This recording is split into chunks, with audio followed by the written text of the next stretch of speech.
Step into the vibrant worlds of artists where creativity infuses every inch of their lives. Today on Homeworthy, we're visiting 3 distinctive artists' homes. We start with a colorful and eccentric Victorian house in England, then move on to a gallery-like Seattle bungalow, and conclude in a colorful and eclectic Brooklyn apartment.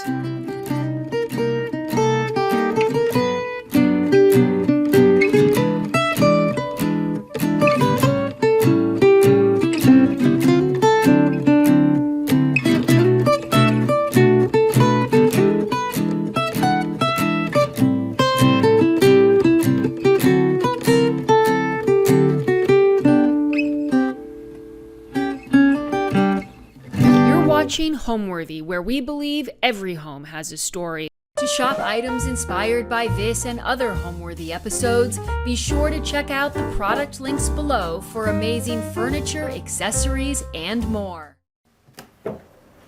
Hi Homeworthy, I'm Annie. Welcome to my home in Oxford. I can't wait to show you around.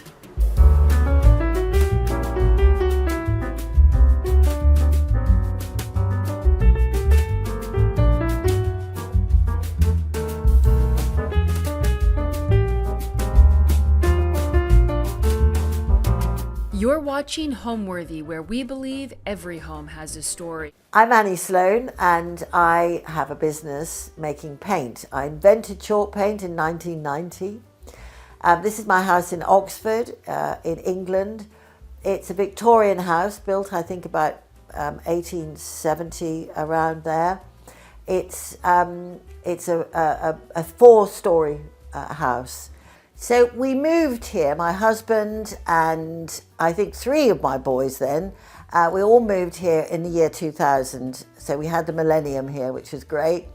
And it was had been lived in by an archaeologist and his family. And so it was very Victorian. He made it very Victorian, quite heavy and dark, I thought. So great bones, this house, I love it.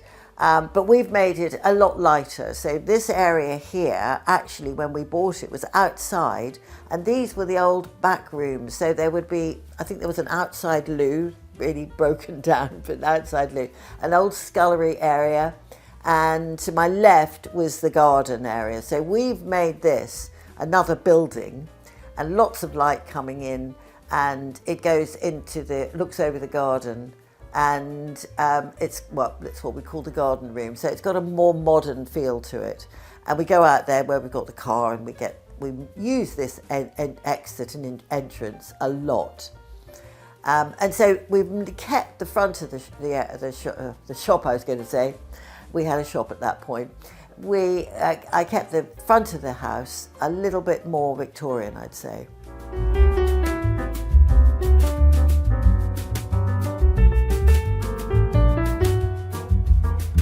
So welcome to my hallway. This is where you come in. The walls are painted in this beautiful pink. It's called Piranesi, and it's a sort of earthy old pink, but very warm and very cozy. So you come in and you see the staircase right in front of you. And I love my yellow and black. I love it. I love the stripes. And I love yellow and pink, yellows and oranges, yellows and pinks. So I really think this is a good area. Lots of pictures on here, which I constantly change because I never quite get it right somehow.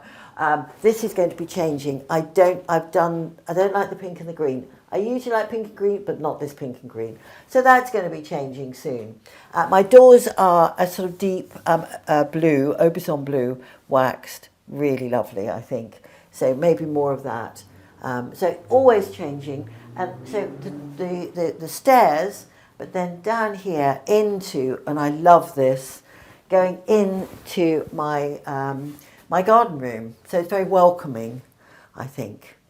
On the side of this wall here, I really love it.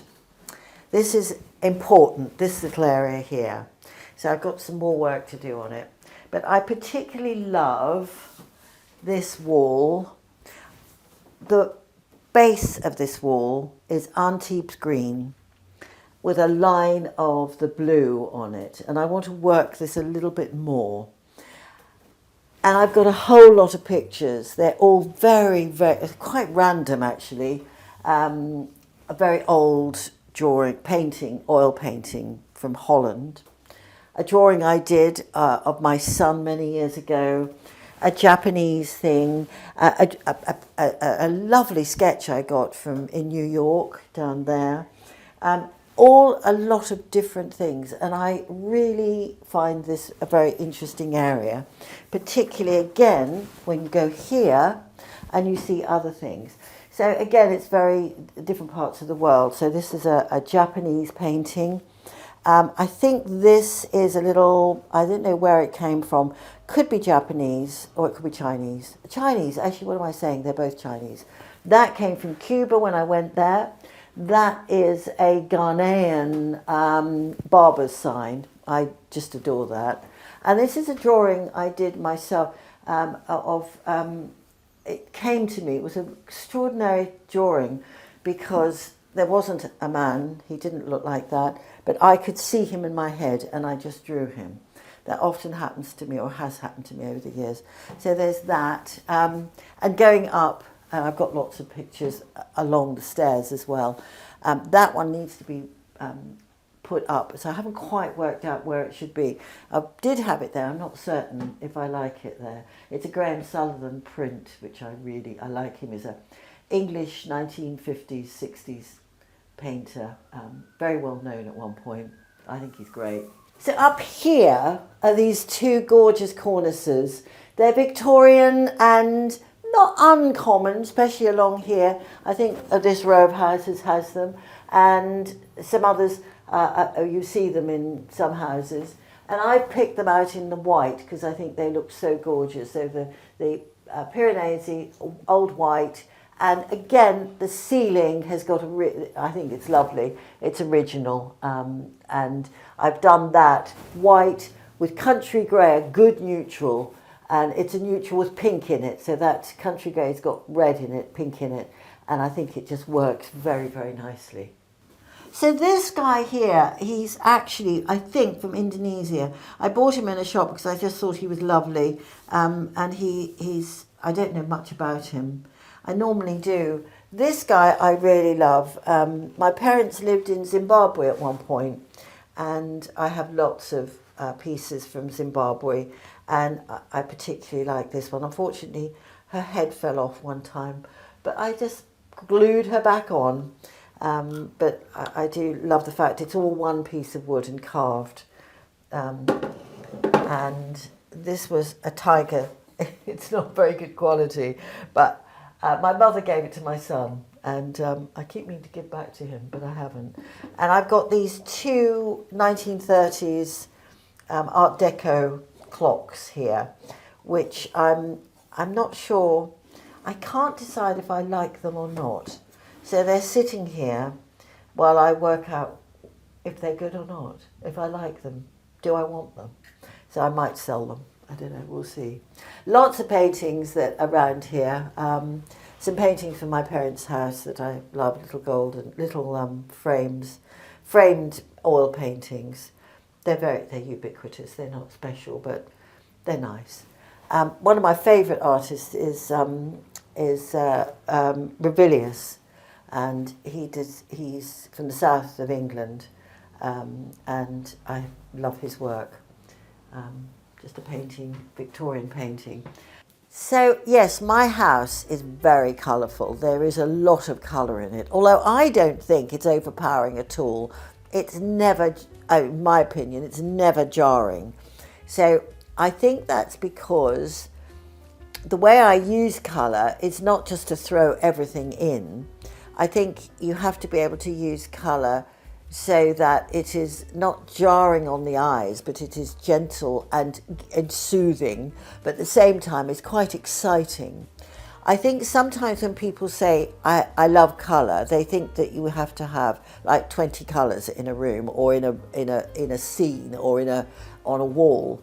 You don't at all. But you do need a sort of base for everything. You always need a neutral somewhere. The neutral can be very dark or it can be very light. But my neutrals are actually really important in my colour palette for my paint. And you don't want to have, I think, more than 3 colours. And yet sometimes you look at my rooms or you think there's more than 3 colours there. Well, there probably is, but the main thing will be one colour, and then there'll be pops of other colours all around. There is one space in my house which isn't like that, and that is my main sitting room where I've got shelves, and that is a lot of colour. But that means that it's that is a bit more like a sweetie pack, candies. There's lots of colour and it all seems to work. I think you need to have a good balance. I think if you've got everything the same size, so all small bits of blue, red, yellow, green, purple, blah, blah, blah, that is too much. But if you've got a lot of one colour and then little bits of others, it somehow gives it some sort of balance and weight to it. It's the same thing, not just for colour, but also for size. So if you have too many things which are all the same size in a room, lots of little, little trinkets, it's not going to work for you. You need big things, small things, wide things, everything. So that's, I think, if anything, that's my colour mantra. So you'll see in this entryway there's an awful lot of colour, and it's a sort of introduction to the rest of the house because actually it gets a bit brighter.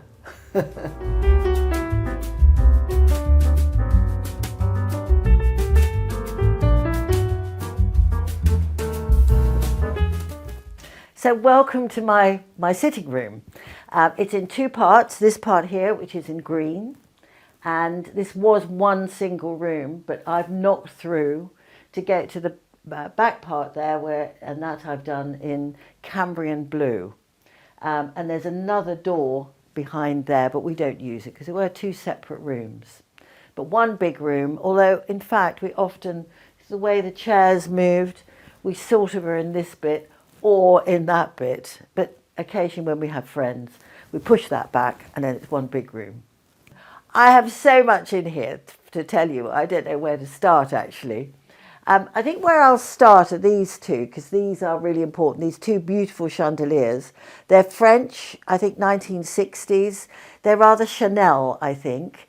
I think she had that sort of the idea of those palm fronds was quite, I've seen a table like that. So I like to think I'm being very Chanel. The rest of the room, I don't know, where do we start? And here, 3 of my prints that I love. They're arranged rather oddly, which I did deliberately. Now, I'm not sure whether I like that so much. But these are by a painter called Graham Sutherland. I've got one upstairs. And this painting here this drawing is by Michael Ayrton. And it's the whole thing about man and beast and that sort of thing. I love it. Gosh, so much to talk about. This is a piece I painted myself. I love it because I just love it. I don't know why, but it's a stencil that I designed and made after an artist who a designer that I particularly like, called Enid Marks. This is a great jug that I painted, and it's just got 2 little handprints on it, which actually was one of my stencils. An old sofa, funny little thing, with all this gorgeous embroidery on it. I just love it. And lots of odd and quite clashing styles of cushion. And, I said that this was supposed to be Victorian because actually I haven't shown you the ceiling, which I will in a minute. Before that, I'm just going to talk about what's on here. So they're all very different. So this is an American blanket company, quite famous. And this is a South African company, the one there with the big hands and the faces. This is an English designer. I can't remember her name. Terrible. But her work's terrific. And this actually is part of my new work that I've done, a cushion. I did a range of cushions based on some designs from the Bodleian Library, world-famous library, one of the oldest in the world. And it has a collection of bestiaries, and that's what that is part of. So that's that whole thing there, very random and quite odd. I don't quite know, well, I think it works, perhaps other people won't think it does. Before we go to other things in the room, we should see the ceiling and the very nice cornice. This is all original. It started with the house, so it'll be about 1870, and it's been beautifully cleaned. Actually, not by me, by previous owners, thank goodness. It's a huge job because years of paint, but it's all cleaned, and we've only painted it once, and with chalk paint it's quite light. And the colour on the ceiling is country grey. I talked a little bit about my neutrals, and that neutral is made of two complementaries, which is red and green. And if you mix red and green together with white, depending on your mix, you get a sort of colour, that sort of neutral. So that's why it works particularly well with this room, this green, this shinkle green, my wall colour. And outside it was the pink. It worked with that as well because there is pink and green in there. It's wonderful. And these are some bits and pieces that I have. Again, another Graham Sutherland. His work, I think, is really earthy and wonderful, but he does them in great colours. It's all about nature. So here are sort of fossils and insects and stones and sort of bits of fungi. I love his work. I think it's wonderful. These are two etchings by a painter called Robert Cahoon. He's one of the Scottish painters from the 1950s. I'm really keen on the 50s. I really find the art there, particularly British art, really interesting. And some other little bits of paintings that I love. A plate that I designed for Charleston. Picture of my mother. A beautiful Roman, better not move that, a Roman foot. Just lots of little bits and pieces. And I do it with lots of things like this. So this is a seed pod I found. I think it's just wonderful. So things like that. My grandchildren love them as well. And talking about seed pods, I have this, this is a tray or bowl from Tahiti, which I was born in Australia, and my parents came to England with me, and we came by boat, and we stopped at various places, and we bought that, so I keep that. And in it, I have lots of, like an ammonite, natural things, and some seed pods, different seed pods, a oyster shell of that. It's a horn of a goat that I found in Ethiopia. So I've travelled an awful lot. Yeah, conquer.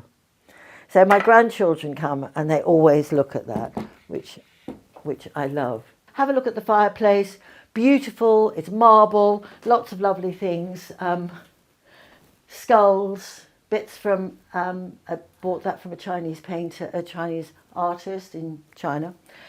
This wonderful thing, which I absolutely adore. She's a tattoo artist, and she's made this pot and done it with these absolutely wonderful designs on it, which I think sort of look like tattoos.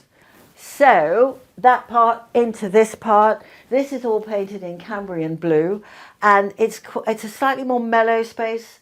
A little bit quieter. The noise is different. Don't ask me why. This is one of my favourite things. It's an amazing screen that I have with, I think, it looks like Aubusson blue and some of my French linen and colours. So that's a favourite piece. Table, just wonderful things. An old drawing I did myself there. It's a pot and I painted it. That's my sons, 3 of my sons on there, and my grandchildren. There you can see there. And this is Gordon. Gordon, not everyone loves them, but I love Gordon. My grandchildren do as well. Around, some Japanese pictures. Again, some paintings that I've done. Just little bits and pieces. They're all collections from all sorts of things. And we flip around, and so we're in Oxford, and my husband was at Corpus Christi College, Oxford, and we went to a salvage place one day and found these, and these were the doors from one of the college rooms that they had got rid of. I was amazed. So we bought it, and so that's the, what are they? The pelican who's biting itself, and that's the blood. And so this is these lovely old doors. It'll be 18th century, I think. I painted it in furl behind so that you can really see it. And it's strong. I love this. I love this. I painted this, sponging, cutting shapes and printing them. So many things. Yeah, lots of lovely things. Some of my favourite artists. Oh, shall I show you this? Because I love this. So this is my beautiful lady. She is a real bust, so a real mannequin, and she's covered in old French paper, and you can read her if you like. And of course her body is extraordinary. So that would be a corseted woman from probably late 19th century, and someone's given her a hat. Well, no, a head rather, but it's a light bulb. I think it's fantastic. I mean, just so for so many reasons, it looks quite surreal.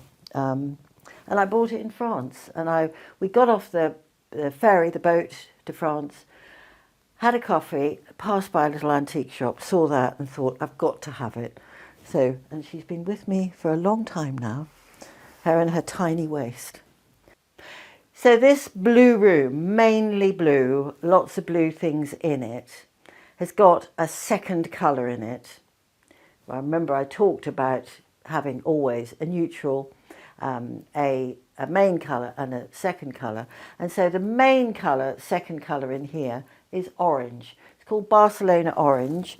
So here is a table that I've had for years and years, and painted in that colour and waxed and been with me for ages. And my children have really used to try to beat it up, but it's still looking amazing. And then above here on the side, I put two shelves in because I love jugs.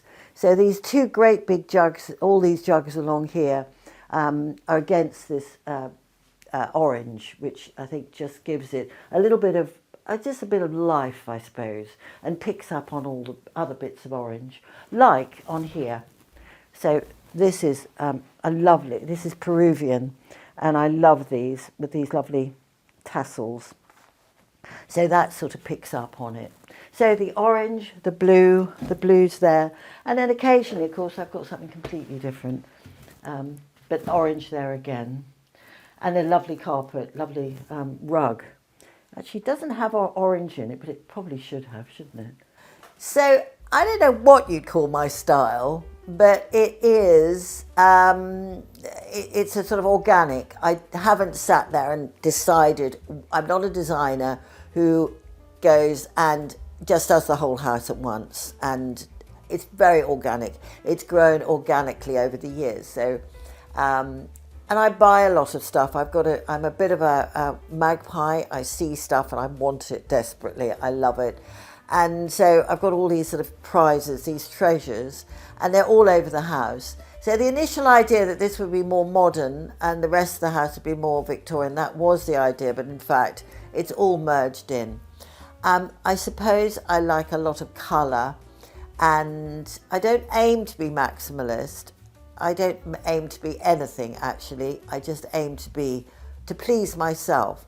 I think my maxim is you need to be able to, I got this from my father as well.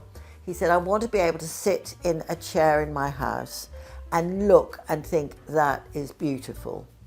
So that's what I want to do. So I do sit in different chairs all the time going, is that nice? Is that good? So this is in fact a great way to decorate your house, because you can see there are gaps, and you will sit in a chair that you don't normally sit in and go, oh, that's totally wrong. So that's how I do it. It does have to be visually beautiful for me. if I live somewhere or go somewhere that isn't beautiful, or what I find really lovely.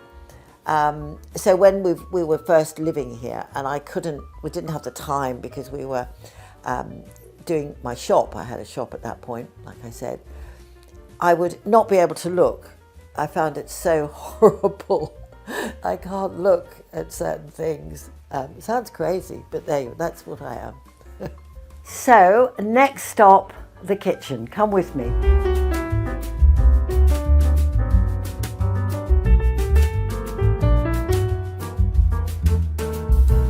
So, this is the kitchen. Down my little spiral staircase into this little area here. This is where I have breakfast every morning, and it's under the sort of skylight, which is fabulous.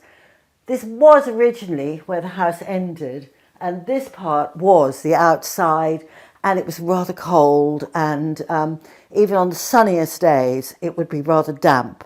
So we decided, instead of the house ending here, to bring it out, have a glass roof, so it's always light. Even on the dullest days it feels really nice, and on a sunny day it's gorgeous. I painted it, and what I really love is I had a shelf here, and with the shelf I've put in they're sort of troughs, and I've stuck onto them bits of old furniture, bits of carving, some moulding. I go to an architectural salvage place called Lasco's, and they have lots of little bits of stuff that nobody really wants. They're the backs of chairs. You might recognise that, some bit of moulding, and then I just painted all graphite. I've always thought I'm going to do something special with it, but it's just stayed. It's looking a little bit depleted at the moment. Often it's really full of lots of lovely stuff, but a couple of things died this year and I haven't quite got round to making it as full as I should do. But it's somewhere that I really love, and you know, it's a great place I love watering the plants and all the rest of it, so it makes me feel sort of at one with everything. So this is where we have breakfast, and then around here is the Arga, Pride and Joy, my Arga. So it's always on, really lovely, and you can sit and warm yourself, really lovely. And I've painted around here. This is just chalk paint. I've never waxed it, I've never sealed it, and it is worn a little bit here, but it won't wear anymore. And it was just me, it was like playtime. There are people who are sort of doing acrobatics and just some joyousness there. And I think a lot of what I do is about joy, and it's about loveliness and playfulness and sort of, yeah, and that's what you do in the kitchen a bit sometimes. I play and make recipes and make things up. I like to cook. It's still at the moment this colour called French linen, and I promised to paint it. I haven't done it yet. I want to do it either bright red. That would work with this piece up there.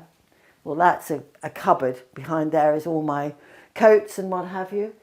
So that's bright red, and I sort of think I might do this red as well, but that's a whole project. So I've got to get the sort of the right, well, I need time to do it, but also the sort of the complete vision of what it's going to be. So here is, these are all the cupboards here, and this is our sort of central island. It's not very big, it's not very wide, the ceiling's very low. This would have been where the coal would have been kept many years ago in Victorian times, so it didn't need to have deep, high ceilings. So it's not something, there's not a lot of room, so I can't have a proper island, but I can get to these by having to do that. It's always a bit awkward, but yeah, and having glass means you have to have beautiful things up there, but that's nice. I'm pleased with that. And then through to here, again, quite a low ceiling. Anybody that's very tall, no good. And in here is, and the light and the sound changes, so it's a little deeper. So this is where we have family lunches, dinners, and friends round. And this is, well, you know, I talked about, it's a sort of creative mess. It's not like a design space, but there's full of stuff going on. Lots of pictures that I love and lots of painted things. So my table is painted with flowers, and I mean, it's been so many things over the years. Now it's that. And this is a plate that I designed and painted.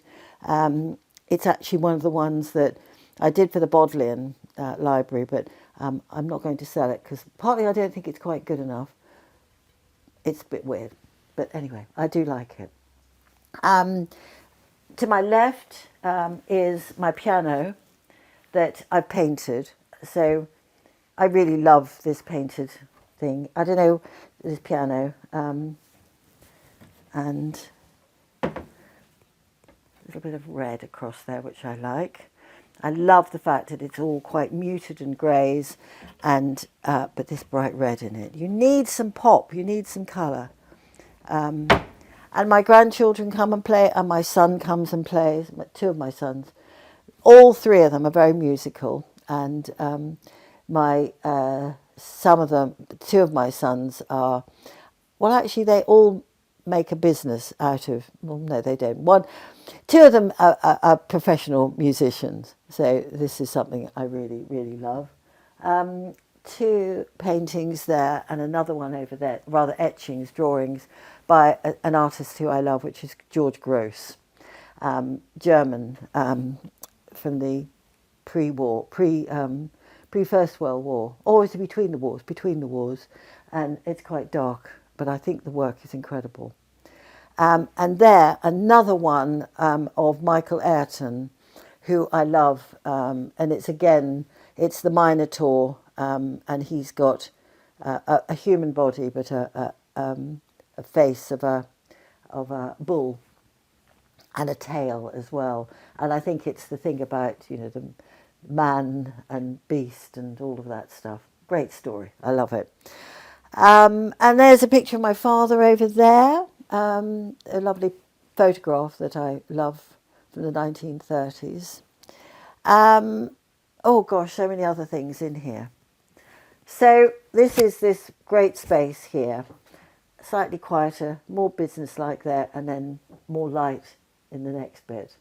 What makes a house a home? I think that's a brilliant thing to think about, because there are some houses that I go to or have been to that visually are not great and are not giving me many vibes. So for me, the vibes are really important. I also think that it shouldn't be incredibly tidy, and you'll find that in my house. It's tidy, but it's not within an inch of its life. So there's history.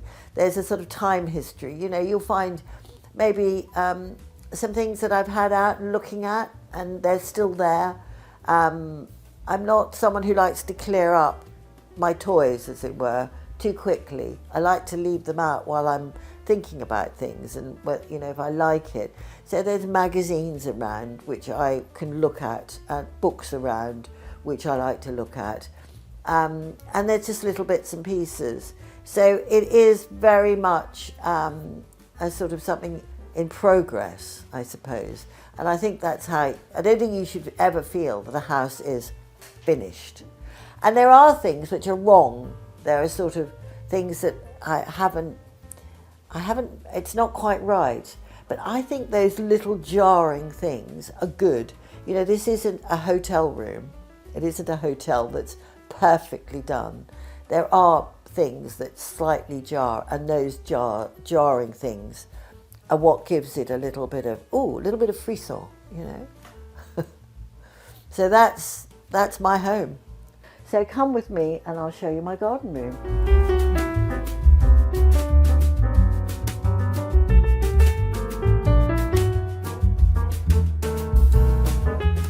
So this is my garden room, so called because it goes right out into the garden, and it's always got things going on. I have quite a lot of this big plant which makes it seem quite tropical, but in fact it's not at all tropical. My favourite wall is this, I think. It's painted in graphite and it's over duck egg blue, and I've done it in a sort of wash. So it goes dark, light, brush strokey, lots of things going on, and I really love it. It's sort of deep, but not overpowering, and there's lots of pictures on it.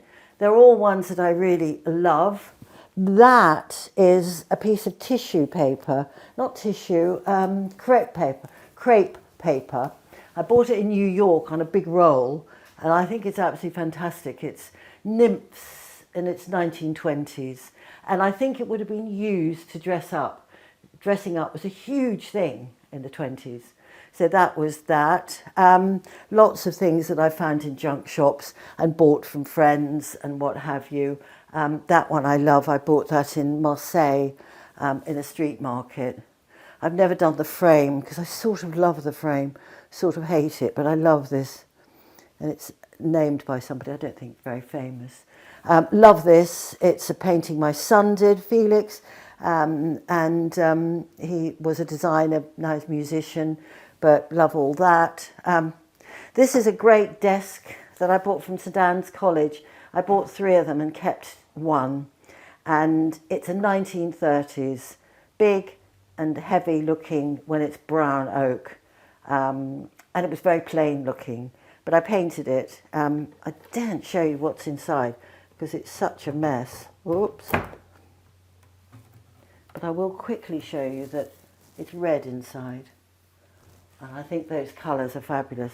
Can't see inside because I'm so messy. It's where I go, where should I put that? I'll throw it in there. I think we've all got a cupboard like that. And over this wall here, I've got this wonderful red, which is burgundy, and a painting that I bought by a painter that I really, really love. And you'll see it's next to this wall. I find it a bit odd and crazy. And I haven't painted this out, but when I was making my wall colours, I'd make the colours and then experiment with, did this work? So this is my Capri Pink. I think it's fabulous. I love it. I actually want to paint it, but I sort of love all my other bits. And that's my Tyrian Plum, and that's my, I think, Pemberley. So all these different colours there on Paris Grey. And I like this collection. So he came from India. I went to India and found him. He's a bit of a pal. Looks as though he's going to fight us.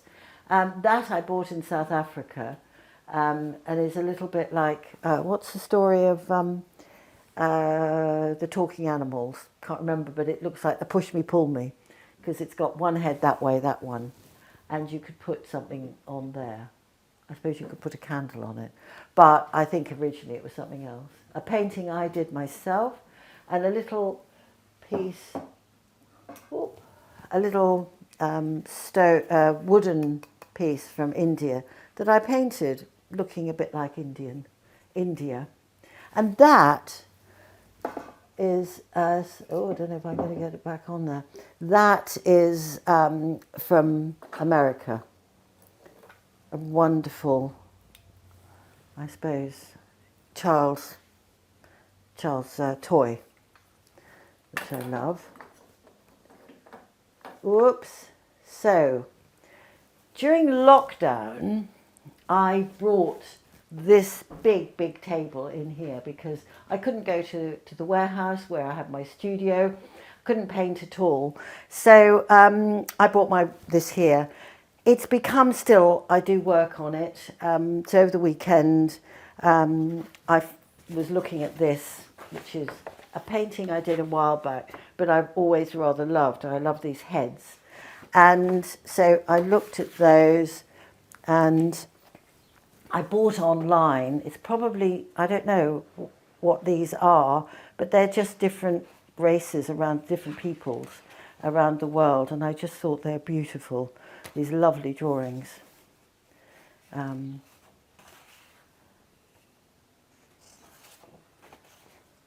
She's rather lovely. And it's a Chinese man. And I thought, I love this sort of people of the world. So I'm going to so I've been drawing these, looking at that idea and maybe doing something similar. I don't know where this is going. Sometimes I do these things and they never go anywhere. And then years later they come out. But I am thinking of doing some more plates. So maybe they might go into there. And a nice piece that I'm very fond of, which is capri, and other colours that go with capri. People were very nervous that I made this colour, and I said it goes with everything. And it sort of does. Capri there. And on here, it's a painting I made into a cushion, and this old French thing here. So you can see all through the house, lots of cultures, lots of different colours, modern and new, and everything all working together. I think that's what makes a house something that, and things that also have stories for me. So I think that's what makes a house a home. And just buy loads of stuff. And nowadays you can sell it. If you don't like it, just sell it somewhere. You can sell it online. I keep glancing and going, oh, I haven't shown you about this. So I love this along here. So this is crackled. It's wooden, but I crackled it and put silver into the crackles. This I painted myself to make it look like marble. It sort of works. I mean, it's ridiculous because you couldn't not have a marble lampshade. This is from Africa, in South Africa, and I bought this from quite a well-known potter there. Really bad at names. That came from Tahiti when we came from Australia to England. And that is by a wonderful woman who is a Swedish potter who makes lots of these beautiful things, and they're candlesticks, but they're angels. I think their faces are lovely. So I love to promote other people's work. I'm really bad at remembering their names, that's the only thing. So I'll have to try and look them up and find out if anybody's interested. If I was to say, what does home mean to me? It would be where I feel completely comfortable. It's where I can just throw my shoes off and feel really comfortable. It's where my family come, and my family are incredibly important. Two of my sons live very locally, and my three grandchildren live locally, and I love them to come here, and I love them running up and down the stairs, and it's in the house, I didn't want to ever make it child-proof, so there is lots of things, and I don't worry if things get broken. Well, mostly I don't. But I think it's got to be feeling where everybody feels comfortable, and there's a good place to sit and eat, and just be, eating with friends, which is what I just did yesterday, is probably the best thing ever.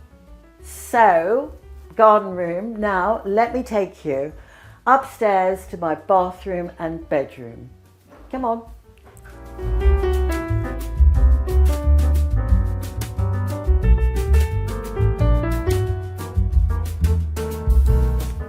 Entree. So this is my bathroom. It's about to change completely. I have had this for quite a while and just feel, I've got to do something different. So I'm going to have a walk-in shower, a bit of a sort of wet room. But I will be sad to see this guy go, because he's my beautiful painting that I did along the boards here. They're boards going horizontally, and I painted a sort of a French landscape. I don't know. It's something similar to where we live in France. We have a house in France. This I love. This is crewel work. It's really faded now. You can see, very faded. It was much stronger and deeper and richer before. But what it does is hides the plastic curtain because they're really ugly. This was a really nice, beautiful bathroom set, but it's looking very tired and old. And this here, the door fell off. and that fell off. And although it's a beautiful bit of old Italian, I think it's seen better days. So all changing. Oh, it's blue on the walls. It's Aubusson blue, which I love. So it's all going to change. I'm going to try to keep the travertine on the floor or something similar, and I want to incorporate that because that's a piece that I found and I painted it with Versailles. The colours might change, but I will repaint it. But I think it's a rather beautiful piece. I think I might have another bit of that in France, and I might incorporate it over here. But that's all to come. And similarly, this is my bedroom right next door. Come in. And again, this is all about to change. So at the moment, I'm not loving it at all. I did used to love it. It was a great haven. I just want something completely different now. What is lovely is this bed head, deliberately aged, and it was made by my husband. And it's very old pieces that we found in a reclamation yard. They're probably, this was a sort of a panel, 18th century panels. No one else knew what to do with it. And then he stuck bits there on, put a pelmet along it here from something else. And this is extra. And there's another little bit on top. And I've painted it and gilded it. Again, I want to change it. But at the moment, it's all blues and Versailles, that lovely sort of greeny colour. These little bits here. And my chaps, my pheasants, which is nice. And lots of little bits in here, but I feel it's just time to change. Nice chandelier, though. There's always bits I love in my bedroom. But it's all the bookcases going. And we're slowly getting rid of books. I did have a complete collection of World of Interiors. They're all going. I'm going to sell them. So I'm finding I'm not looking at them so much now. So yeah, that's it. I hope you've enjoyed everything. There's other parts, all the parts of the house that you've seen. Thank you for being with me.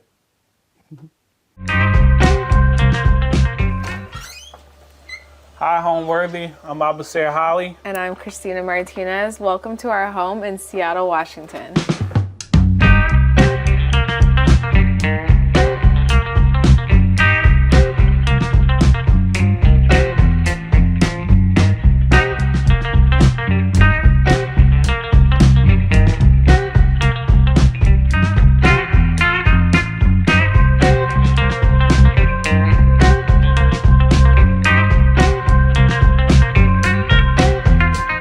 Watching Homeworthy, where we believe every home has a story. Before today's episode, click the join button below to support all of the storytelling we do on this channel.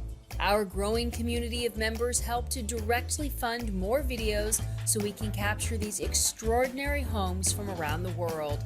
So join today to receive early and exclusive access to new Homeworthy videos. Hi, my name is Abasir Holly. I'm a contemporary artist from Philadelphia. Hi, I'm Christina Martinez. I'm also a contemporary artist from Tacoma, Washington, and this is our home in Seattle, Washington. We saw this house pop up online, and it had 5 bedrooms, and we were just going to be happy if we found one with 4 bedrooms. And we were kind of laying around, and I didn't want to come look at it. I didn't want to get up, and I was pregnant, and I was like, I don't want to go.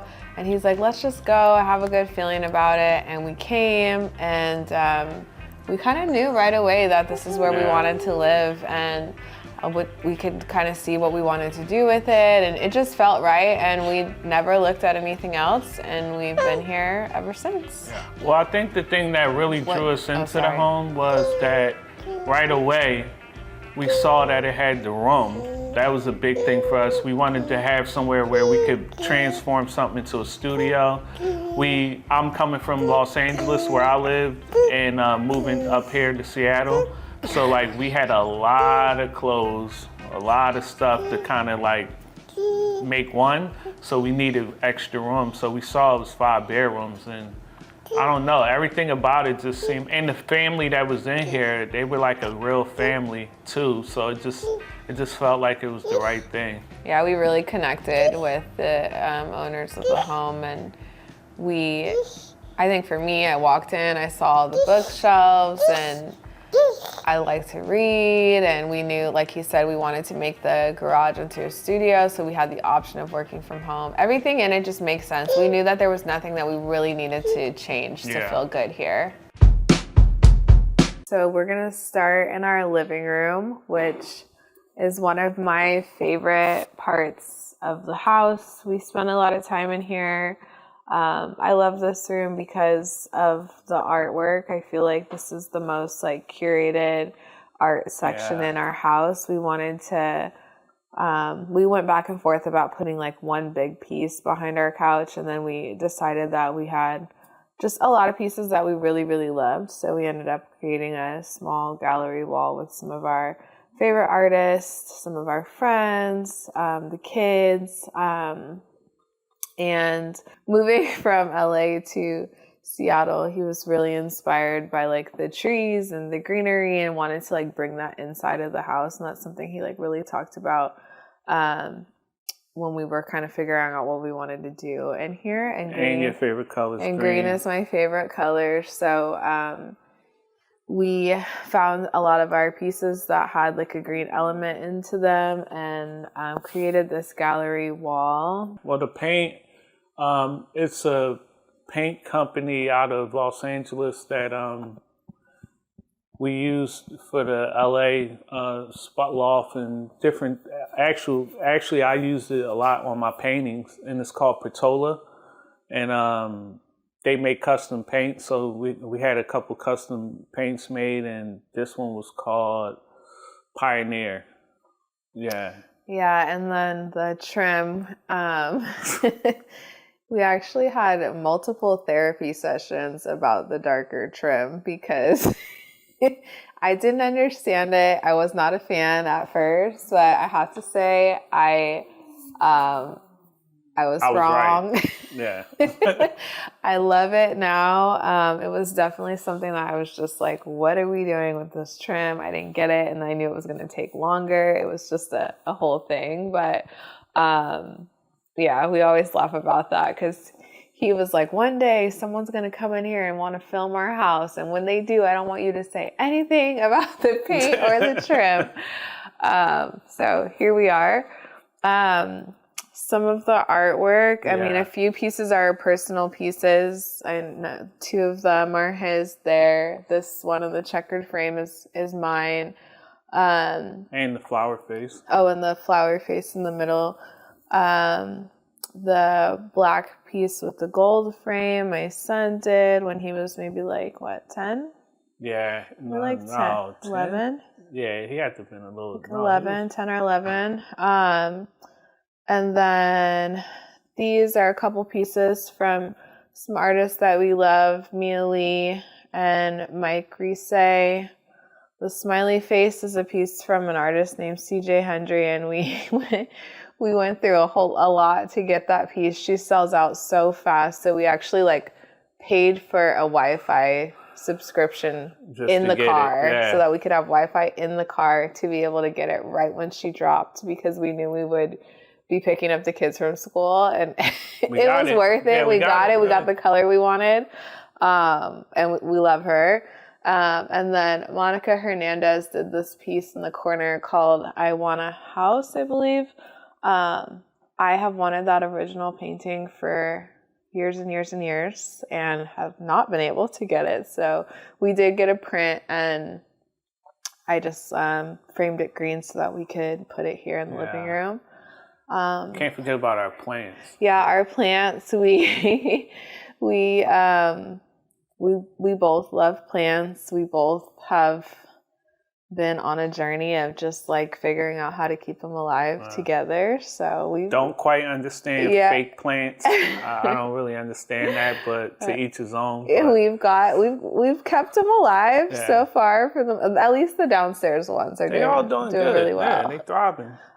This piece on the fireplace here is an artist. Her name is Bahati, and we were speaking on a panel together and showcasing some work in LA, and I saw that piece and I just was like, we have to take that home. We have to have it. And then it ended up being like the main piece in our living room, which I love. I love it. Every time I look at it, I love it so much. And it had the green in it, and it just worked. That was also a battle. This? Yeah. Yeah, we had a lot of therapy sessions moving in here. Putting two creatives that had two like very separate spaces that we came together. Yeah, brought it together. It was work. It's definitely work. We're both very passionate about being inspired by our environment. Compromise. Yeah. A lot of compromise. But it worked out. We got it. And I will say, a lot of things, he was right. It just make more sense. That's all. Our book collections, we both love art books.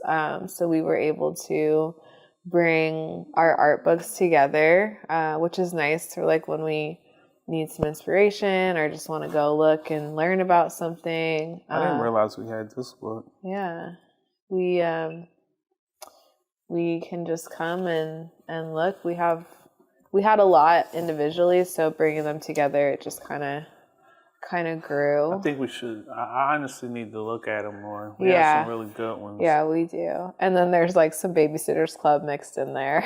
The carpet thing was like, she was very adamant about the carpet thing. She was like, no, I know what I see. The backstory though is... You were right. No, I'm about to give you your flowers. Like, you were right. We did want to get a lot of new stuff when we came in here together. Yeah. But there was a black and white rug that I had that I was very tied to in my previous place. Yeah. And we didn't want to bring, since I was moving from another state in place, like I thought it would make sense for us to just buy all new stuff so that it's art. It feels like it's ours and not something that we both lived in, where she came to my house and saw things, so it's not like, oh, well, that's your couch, or it's like, all right, this is your this or this. So we just bought a lot of new stuff and saved a few pieces. We did save some pieces. Yeah. That's a piece. But yeah, we were like, let's just get it in there. Let's get all the things that we want in there, and then if it looks crazy, we'll move some stuff out. But it worked. I think our personalities are pretty like maximalist, so it's like you more than me, which is good though. Yeah, it wasn't a whole lot that we weren't willing to do. I mean, we'll get there, but we have ET on our stairs just hanging out, so there's not a whole lot that was like off limits for us. Another big thing was our couch. We wanted a couch that like there was enough space for all of us. We like to watch TV shows and watch movies together. Stain resistant. So we found this couch at West Elm, and whenever we like post pictures and stuff, people are like, where did you find that couch? It's like big and cozy, and we love it. We spend a lot of time here. Yeah, comfortably. Right here we have part of our Lego collection in the house. We don't have too much of it, but we have a lot. But this is like, we built two Titanic Legos, and we had one in our home in LA and then one here in Seattle, and now they're both here in Seattle, and it's kind of amazing that we built that twice. Yeah, it's kind of funny because it's just it's like was it the biggest Lego set? At that time, it was the biggest Lego set. 10,000 pieces, and people are like, oh my gosh, you guys are gonna do that, and then we're like, we're gonna do it twice. So we did it, one for here, my previous house here, and one in LA, and now we have them both here under one roof, so we're very proud of those. With a bunch of others. Yeah, the big kids, they know. I mean, they help build a lot of the stuff, so they know, like, Junie kind of started the wave for us. We got inspired to create Legos because of my now 13-year-old, but at the time that was like 5 years ago. Yeah. He's like, 8, and he was building Legos all the time, and we were like, oh, that's cool. Yeah, And me they and him started built to a couple. build, and then it became a family thing. So they know, like, this is precious and fragile. Yeah. Between her and the cat, I feel like they both try to knock these Titanics Moon over. more than the cat. Yeah. Well, for me, as how I got into arts, I always kind of was into art. I made music for a very long time.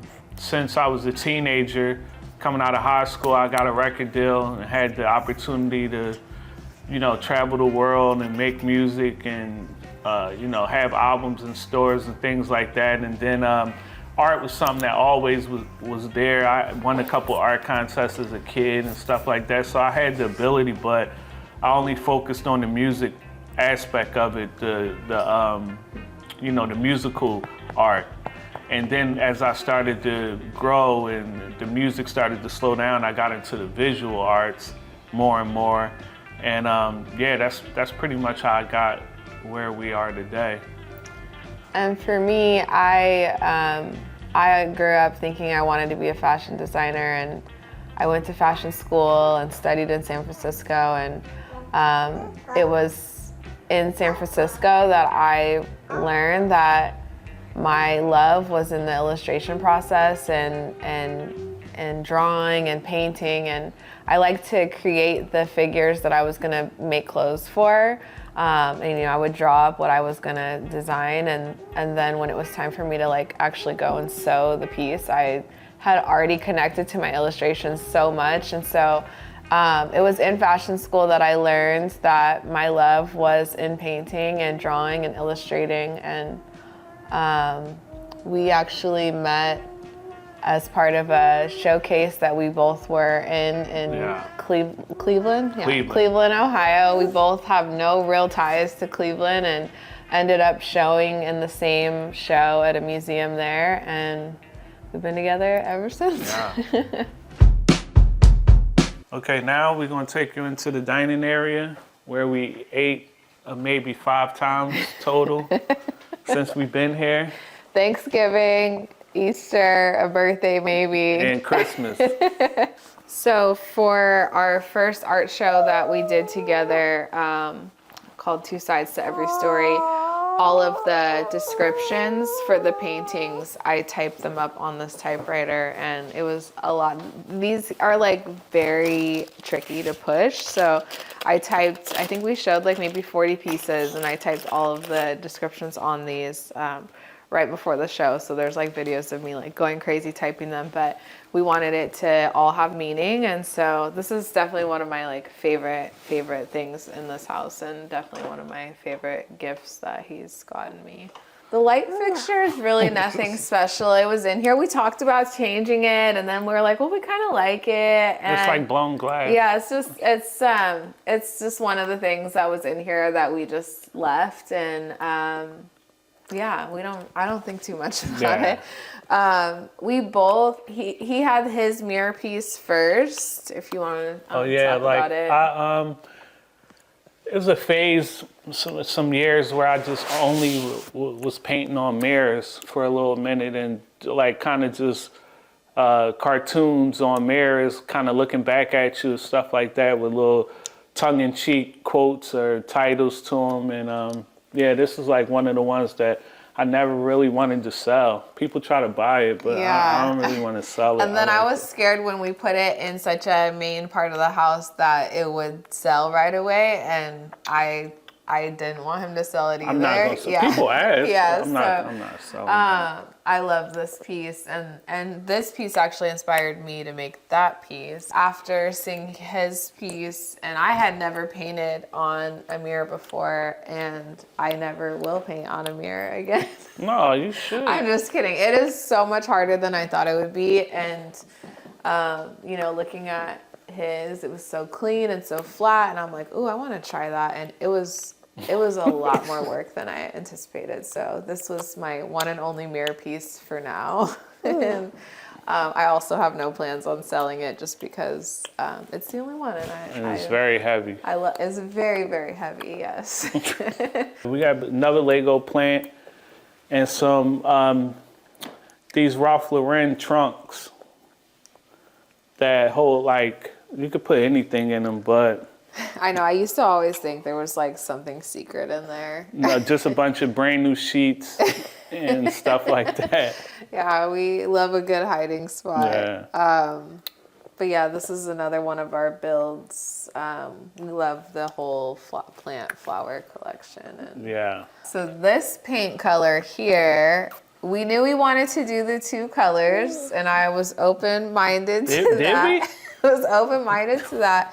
I didn't know where they were going to be broken up or how it was going to work, and he like had a super Brown clear, and green. he had I a don't clear know. vision for it, and I had been complaining about the colors. Mind you, I was very pregnant, but then he was like, well, I'm going to make the whole middle section this like mauve brown color, and I'm like, oh my god, brown and green, how's that going to work? And I love it. I love this part of the house. I really do. And To me, I saw like a tree, like brown and green, and that's just what I was thinking. And I knew if she would just like let me do what I was doing, I knew she would like it because she has good taste. And she finally just stayed away. Like, all right, I'm not I just had coming to over check here. out. Yeah. And I think for me too, one thing I learned in the therapy sessions was like, he was making such a sacrifice to come be here because this is where the kids are in school and just all the things. And she's like, just let him paint the house. And I'm like, you know what? I can do that. And I'm glad I did. Every time I post a picture of the kids, it could be anything. Somebody is like, what is that paint color? Yeah. And where did you get it from? So, And the paint, another thing about the paint is like the application of it. Like there is no rolling the paint. So you have to paint with a paintbrush the entire house. Me and her uncle. This Yeah, entire it house was- with a paintbrush. and they were like, I mean, not a big paintbrush. No, either. it's not like big. an You got to actual- do it in a certain way. It's very, very tricky. And I have to maintain it as well because it's kind of velvety. So like it's due for another spanking Yeah. because of the kids, you know. So Yeah. And Yeah. yeah. that part is a headache, I will say that. But it's worth it. It was worth it. We feel Yeah. good in here. So now we'll take you into our kitchen where we spend the most time. Yeah, definitely. Yeah. All of our time. Yes. As far as our collection goes, it's a very delicate dance, I'll say, because like we have so much art. It's so much art that's not even up in the house, but we definitely have big collections on our own. So bringing them together made it kind of tricky. What we knew we wanted to create a home that felt more like a museum than it did anything else. So it's balanced with pieces we collect from others and also our work and then the kids' work as well. So it's like, yeah, I mean, we really just, it was crazy. Yeah, it's like one of our things that we really connected on early in our relationship was like just buying art together and, collecting different art together. And so, some things we have multiples of, and we both like are big Lego builders. So there's like our Lego collection is in here. Partially. Yeah, but like he said, there's so much stuff that isn't on the walls. And I think when we moved in, we were like, oh, we're gonna keep it so simple. We're gonna be so sophisticated and tone it down and just show a few pieces and space it out. And then by the second day of installation of the art, there was like 90, I think we have 92 or 90 something paintings on the wall. And like he mentioned too with the kids, we really believe in like making the kids feel like their art, showing them that their art is like special and it means a lot. So we like are really big on framing their art really, really nice and putting it on the wall mixed with, some of our favorite artists and some of our own artwork. So it really is like a collection of all of that. It's like Mooney, Damien Hirst. Yeah. Retina. Yeah, Retina. It's like, it's crazy. So we spend all of our time pretty much in the kitchen. We hang out here a lot as a family. If I'm cooking, they'll hang out in here with me, which I really appreciate because cooking is not my favorite thing, but I do it. Do it a lot. I do it a lot. I don't love to do it, but I do it. And so we eat here a lot. We do homework in here. We play games in here. We talk in here. This is pretty much where it all goes down. Yeah, we are always in the kitchen. One of my favorite things about the kitchen is our fruit basket, our fruit and vegetable basket, which I'll show you. The jelly cat. Yes, this is anytime we have like a birthday, Christmas, anything, people, my mom likes to buy us jelly cat stuffies because we love them. And so we have like a bunch of cool ones like this broccoli and this corn, and we just keep adding to it. Avocado. There's like, I mean, it gets like pretty serious in here. So there's been times where like Moon will be walking around with this and people are like, of course your guys' baby has a stuffed asparagus because why not? And so this is like just one of our favorite things, and we love to like pick them out, and whenever we see new ones, we get all excited, and so that's like our pride and joy. Definitely. All right, so now we'll show you our Lego collection. Well, some of it, the sum of it that we have out. Yeah, we had to narrow it down once we had her because it's already a lot for her to not touch. But we have some of our prized ones. She had got me this rare little Back to the Future Lego. Is very rare, the small one. It's like this big. And then I got the big one, the real one, bigger size one. And I love it. I love all of them. It's not that, I mean, it is, I guess it's a lot, but not compared to what we really have. Yeah, we have a pretty big collection. But everything here, even these. You built all of them. them. I did build a lot of these. You built all of them, except for the R2D2. I did build a lot of these. Yeah, it's something we just love to do. And like I said, we do it with the kids sometimes. We've done it just us two together. Everything up here, this Nintendo. Yeah, it's like all gaming, but it's Legos, except the Xbox. Yeah, which is cool. The typewriter was just another, like, we have two of those. I love typewriters. Oh yeah, we do. We do have two of these. And so this is, it's kind of funny because it's just like, it feels like a kid's like wonderland in here, which it is, but to us it's like art pieces. No touching. Yeah. No touching. And then this area here is like where we thought we would eat breakfast and do homework, and it has turned into like the art station. Yeah, like I want to make art and I have some work to do, but I don't want to be at the studio or downstairs in the studio, so I'm gonna just work up here. And so this is for like little jobs, I would say. Like when I still want to be around the kids and, you know, moving around and feel like I'm inside and part of the family, I just work right here. And that's what it's kind of turned into. So I cook quite a bit. He makes these famous chicken strips that I can spend 12 hours in here cooking, and the kids will be like, is he making chicken strips tonight? Like, I cook. I love to cook, like, especially for like Thanksgiving and Christmas. Like, I love to do holidays, and I love to do like all the big meals and all the sides. It's like the Monday through Friday that I hate, but I still do it. We always do like breakfast on the weekends.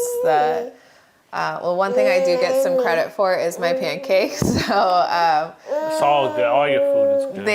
They like eat tons of pancakes on the weekends. We make breakfast on the weekends a thing for sure. These chairs, I love. They are from Modernica, I think. But I had these before we moved into this house, and I love them. I still love them. The kids love them, so we use them quite a bit. Yeah. And the trash can has become our fourth chair. Somehow there's always a kid sitting on top of this trash can. This piece is untitled. It was part of a show that we did called Diptych. Yeah, Diptych.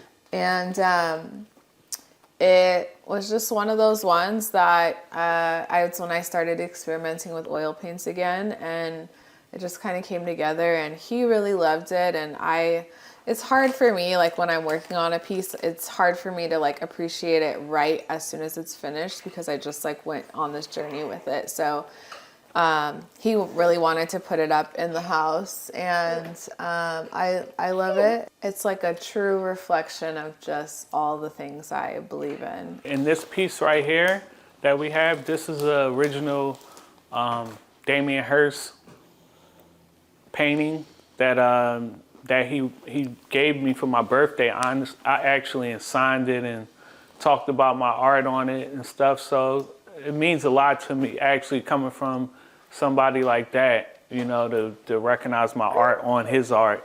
And I thought this was a very cool piece. I don't know why I have it hidden in this corner, but yeah. It's a piece we really like a lot. So this piece right here, which she want me to touch, is Moon's first piece. She did it when she was 8 months. We wrote it down. Yeah, we just put a paintbrush in her hand and we're like, let's just let see her what go. she does. Change the colors for her occasionally, and she just did her thing. We wanted to frame it, and we always say, like, we don't care what she does when she grows up, but if she was an artist, it would be very fun. Yeah. Yeah, I see a duck, the kids see a turtle, everybody sees something a little different, but that is. We're super proud of this. Yeah, definitely. Yeah, Mama and Daddy. And this piece, honestly, so this piece has a story too. This is from October 9th, 2021. We went over an artist's house. His name is Risk. He's like a big time graffiti artist. And we were at his house, and he had his stencil studio thing set up. And I was like, I want to make her a butterfly because she loves butterflies. Is it cool? And he's like, yeah, go ahead, knock yourself out. And I kept telling him, like, don't ask him to make a butterfly. Yeah, and I was so happy when he did he was it. like, yeah, do it. And I just made it and cut it out, and we got it framed and dated because it was something I made for her. Yeah. So it's a lot of sentimental art in here. I think what gives a home a soul is pieces that matter, pieces that mean something. Everything in here, we can tell you, oh, we got that on vacation, or we saw that when we were leaving Mexico, or this is when we went to the museum that day and connected to this. Like everything has a story, everything has a meaning, similar to the artwork that we paint. It's like nothing is in here just because, like it all has some kind of connection to our family and our experiences and our memories. And I feel like, you know, for us, it was really important for the kids to grow up and be surrounded by art and things that feel really, really good. And so, you know, we always joke that it looks like there's a bunch of toys and color around, and a lot of it is like sculptures or pieces that really are expensive, but we just wanted to expose them to that really early on because it's what makes us happy and feel good, and we want them to understand that, you know, we were intentional about the space that we created for them to make memories and to grow, and for all of us to just like be here and become, you know, evolve together. And to add to that, as far as the storytelling of the art that we have in here and the soul of the house, as soon as you walk in to your left, it's a Murakami print, limited print that I got from the museum, but it was like one of our first dates. Yeah. And I was trying to impress her, so I was like, I'm gonna buy this piece of art while we in It was in like this museum. like a $2,000 print, and my card didn't work when I tried to buy it, and I was like embarrassed. I'm like, wait, I know I got the money, like, you know. So she walked with me to the bank. I went to the bank and made them give me the money. Like, it was so funny, but that memory sticks out to me a lot because I know, like, what I was doing, I was like, oh yeah, like I gotta get a piece of art while I was in here. And now it sits like right when you walk in our house, and he was gonna make sure I knew he had the money for that. No, but my car shouldn't have declined. That was weird. They were hating. And now we will take you guys upstairs. Let's go.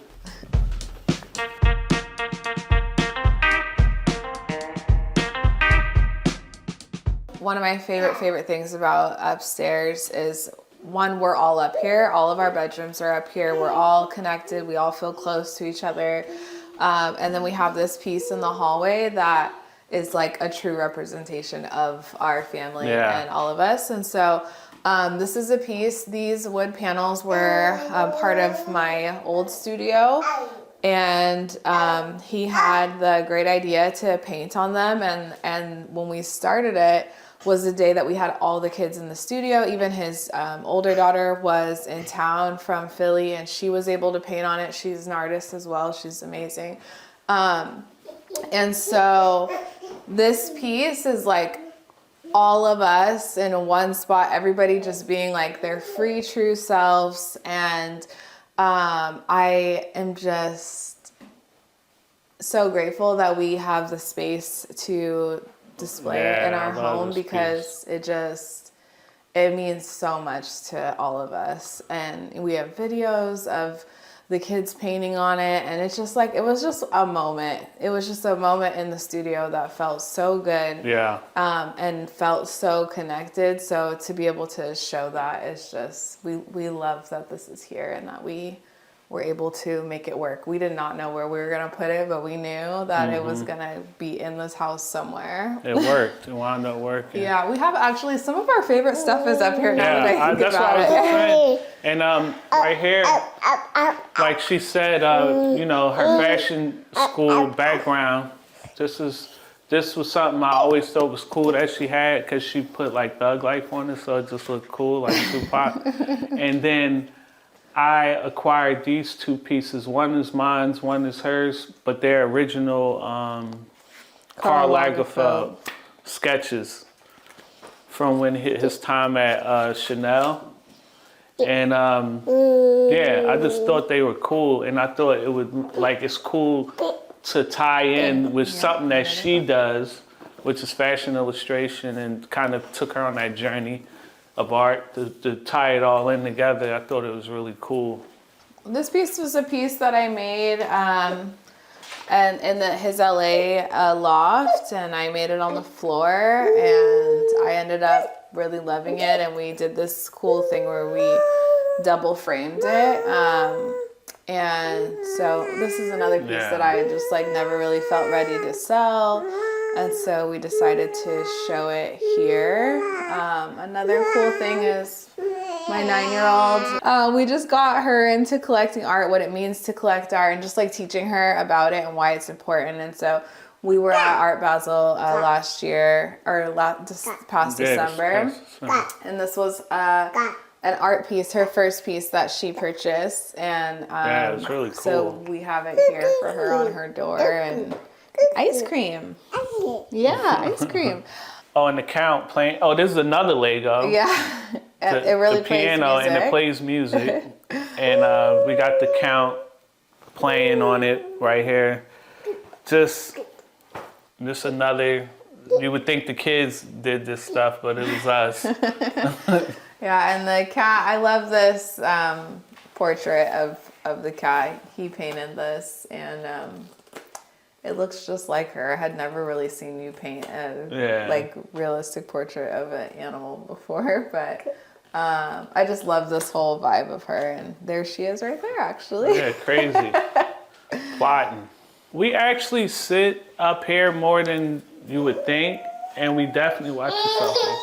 And we sit in these chairs more than I thought we would, honestly. Because our dressing room closet is right there, so sometimes we're trying on shoes or, you know, just talking to the kids, and we're sitting up here. Yeah, this is like kind of our waiting area while everyone's getting themselves together. This is like the first person done might hang out here for a little bit, or like this is where we kind of just like, okay, we're all gonna get ready to go.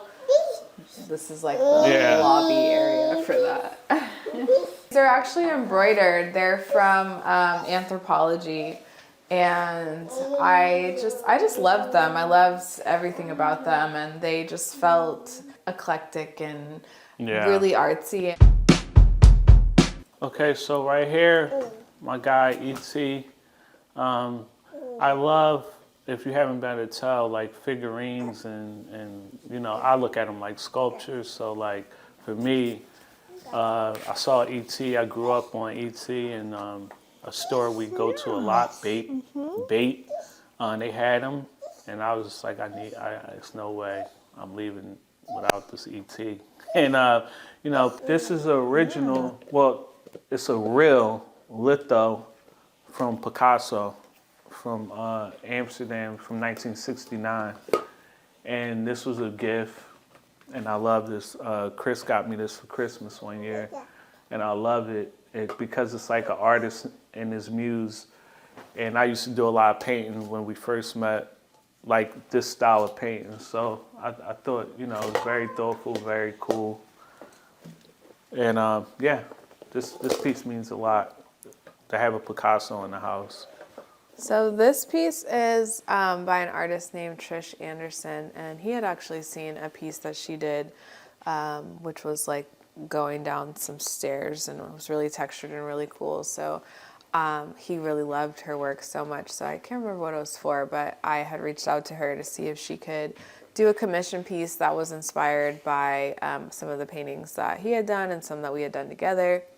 And so it has like a very abstract look to it, but it actually comes from one of our more figurative pieces of art that we made together. And so this is like one of the first things that we like collected together. And like you can even see here is like part of his signature that she took from a painting. And so I love this piece so much. Sometimes the cat thinks it's like a cat toy, which is not fun. But yeah, we wanted to make sure the site got a good spot in our house. And so we love that when you come down the stairs, you can see it. And it just has a lot of meaning to us. What makes a house a home to me is my family. Like having Christina and the kids in here, like to me, that was always something growing up that I had in pockets, not like consistently, but I knew the feeling and I understood like how it felt when I would actually go over to my friend's house and I could see like it correctly and be like, wow, this feels good. Like this is, you know, so to me, that's what it is, having all these guys here. Yeah, I think I would say the same thing. What makes a house a home is just, you know, a space to like really just connect and be able to make memories together. We have so many cool memories already just in the 2 years that we've been here in this house. And, you know, our thing was just like, oh, we're gonna bring the new baby in here and she's gonna grow up here. And I think just the space to just like truly be ourselves. And I think that we've been able to create that here.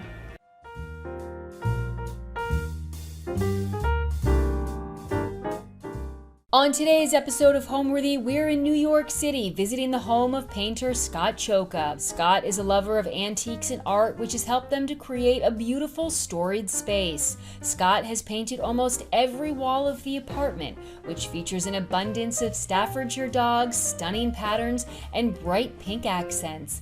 Enjoy! You're watching Homeworthy, where we believe every home has a story. To shop items inspired by this and other Homeworthy episodes, be sure to check out the product links below for amazing furniture, accessories, and more. Hi Homeworthy, I'm Scott. Welcome to my apartment in Brooklyn. Let me show you around.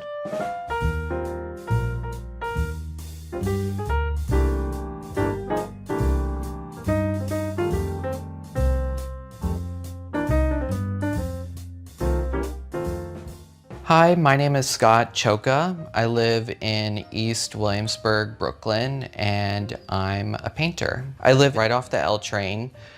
It's pretty quiet. It has like a lot of cute coffee shops. It's right near like proper Williamsburg, so you're not like in the midst of all of that, but you know, you can get there pretty quickly. You can get to Manhattan. This is Gizmo. He is a cat that I rescued a couple of years ago. He'll be 15 this year. Throughout the apartment, there's a lot of pink, which I love.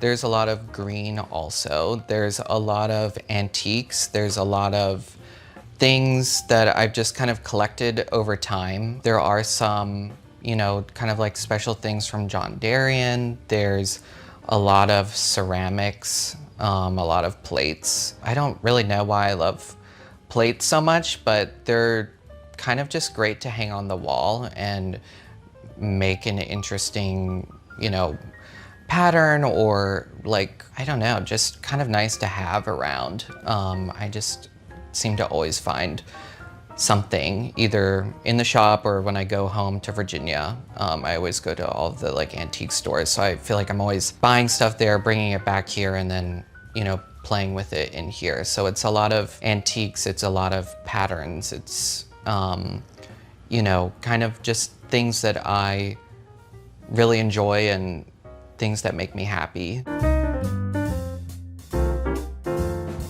Welcome to my kitchen. This is the first place that you see when you walk into my apartment. There's a lot going on. I still feel like the kitchen's a little bit of a work in progress, but I'm still like really happy with it right now. This, I feel like it has been a more collaborative space between me and my roommate, because she is the one who does most of the cooking. I'm definitely not a cook or a chef at all. She had this like really great print, which I love, and I wanted to do, you know, my like Christian Berard inspired, you know, border around it, just to kind of like frame it a little bit, because as you can see, like the walls were all just kind of this like cream color, you know, which is pretty normal for New York. They're all like a very neutral color, especially with any like rented space, they're all going to be kind of neutral. But you know, I wanted to make it more personal and more fun. And you know, like what's more fun than like painting on your walls? And up top here, I had kind of all this like white colored stuff, and I kind of put it all up there just to kind of make this space seem like a little more purposeful, just because it was kind of empty and, you know, didn't really have a purpose really. So kind of have all of that up there. There's some milk glass, there's some Staffordshire dogs, there's this really amazing like weird ceramic swan that I had to have for some reason, and some terrines. This terrine on the end was like Catherine's from like her family, and that's also gonna kind of be something like in the apartment as well. There's, you know, stuff from like family members, but also stuff that like I've collected over time. On the fridge here, it's kind of like an ongoing collage of things. It's a lot of pictures, it's a lot of drawings from Catherine's nieces and nephews, which is so cute. A lot of magnets, and we kind of have started like collecting magnets, not even like on purpose, but I feel like whenever we go somewhere, we usually come back with one, which I think has been really cute. So like, you know, a little artichoke, or Catherine went on like a bike ride with her mom and her aunt, and she brought back like this Providence like nude bike race magnet, which I love. There's like a couple of John Darien magnets here that I love. Like, who doesn't want like a little baby squirrel magnet on their fridge? Some eggs. So it's just kind of like that, some pictures of, you know, New Year's, like a wedding we went to, you know, just kind of like little fun tidbits of our life, and just a fun expression of like who we are and things like that. So on this side of the kitchen, we actually just got this like pegboard from John Darien. It's from like the 19th century. It's just like a painted pegboard to hang, you know, kind of whatever you want. Coats, pots, pans, you know, utensils, whatever you want. But it kind of just made the space, I think, feel a little more sophisticated in a way and like a little more finished and complete. And Catherine's like hung these really beautiful like copper pots on here, which I feel like it's just such a nice color, and it's a color that, you know, I think everyone kind of associates with a kitchen. Some of these plates, these two matching ones here, I think they're antique actually, but I got them from the Tory Burch like flagship store in Soho in New York. She has like a really good like selection of found objects, and it's a lot of ceramics or, you know, just different little like classic antique items. And I bought these on my birthday one year, and I just really love them. And then these two plates are also from John Darien, but they were ones that broke at work, and I will glue them back together and hang them in the apartment. There's like a lot of them. I bought this big kind of like chest sideboard, I don't even know, cabinet in Virginia at one of my favorite antique stores in Richmond. It's called Shepherd Street Antiques. And it was just kind of perfect because I was like, oh, I love that it has, you know, kind of this cross pattern and that you could see into it. I love being able to like display things and show like kind of what I'm collecting and stuff like that.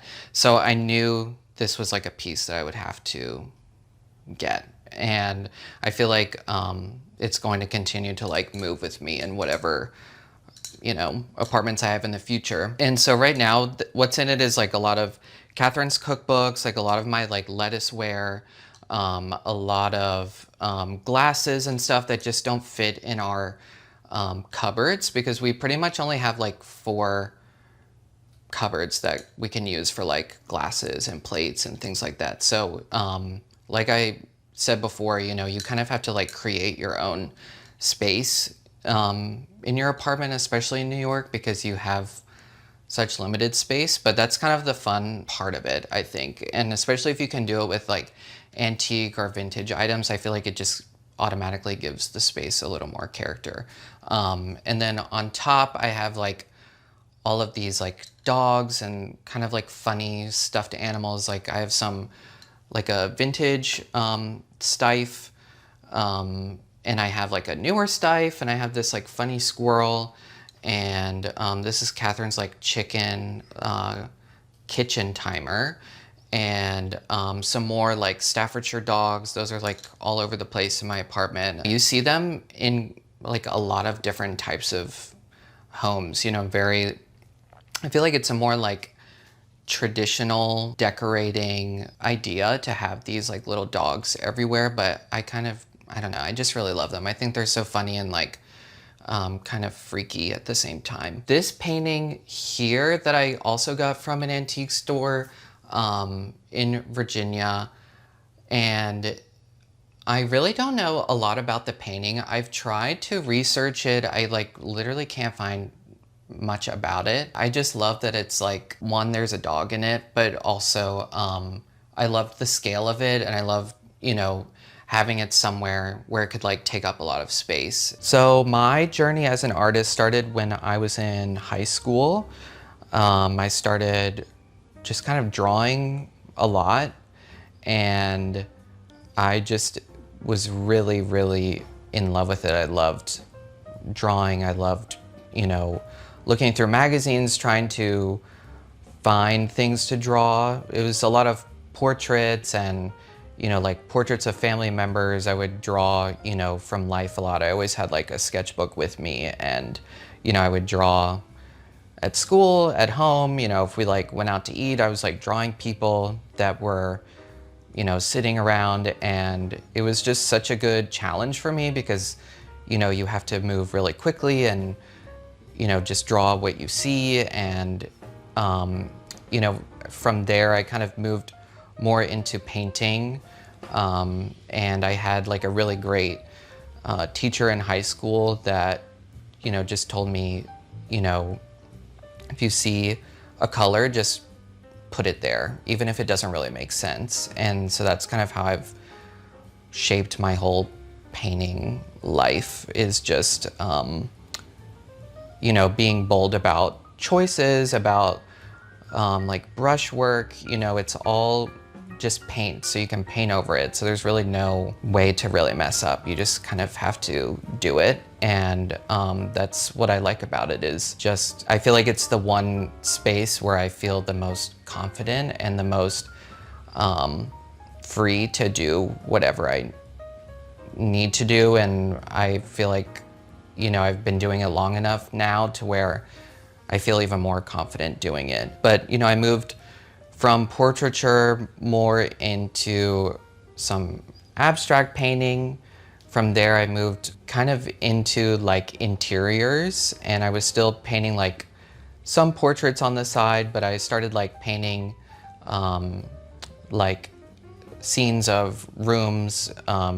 Sometimes they were like famous rooms, or, you know, might have just been like my room, or like a random kind of like room that like Bunny Williams decorated or something like that. So from there, I kind of learned a lot about interior decorating and design. And so I feel like kind of like my painting informs a lot of my decor style, you know, how I choose to decorate things. So the way that I kind of tend to decorate, I think I did it a little bit backwards in a way. I had already had like a lot of stuff on the walls, and, you know, but I just felt like I wanted one more layer of something, which is why I decided to do, you know, all these like details on the wall with the painting, because I felt like it just kind of tidied everything up a little bit. Like there was so much going on, but it felt like it was a way to kind of organize everything, but also to kind of give it this new look and kind of transform the apartment in a really kind of simple way. And I think when I do decorate, I don't really think about it too much. I kind of just, sometimes, you know, I see something and I'm like, oh, this would be perfect in like, you know, blah, blah, blah space. But a lot of the time I just want to get the item immediately and then find a spot for it later, which is like half the fun, is like finding a space, making it work, even if, you know, you really can't fit it anywhere. So for me, you know, I kind of had all these like little vignettes set up already, and then that kind of just like informed how I was going to paint around it. So I kind of did it backwards, I think, but I think it all kind of worked out really nicely. And, you know, even though it seems very like finite in the way that I have everything, I think it's still loose enough to where I can like move things around however I want, and, you know, change things. And, you know, maybe like I want to hang this up over here one day, or, you know, it can be interchangeable. And, you know, I think a lot of people, or like my friends, are always like, oh, but, you know, now you have to like keep everything exactly how it is. But I don't really think that is true. Like I can kind of do whatever I want, and that's like the fun part about decorating, is moving things around, changing it, and always kind of making something new again. These here are actually, they're both Catherine's. There's a place in California, a restaurant, a really famous restaurant called Chez Panisse, and Catherine found this like really great like vintage piece online, and she loves garlic, she loves vegetables, so it was kind of like a perfect thing for her to find. And we put it over this little basket that we usually keep all of like the garlic, tomatoes, and like onions and things like that. So it was really kind of like a perfect like marriage of those two things. And this print here is by Lou Fratino, who's like a very famous painter. He's also based in New York, but has had like immense success. And Catherine chose this one because it is like a kitchen table. It's all about food, and I really love it. I love the like colors, the composition, and I think it really just fits in nicely with our kitchen. So on this wall, this piece by Elizabeth Graeber is kind of like the first piece of art that I ever bought. It's a painting of the book Bambi. And I just immediately was obsessed with it and kind of had to have it.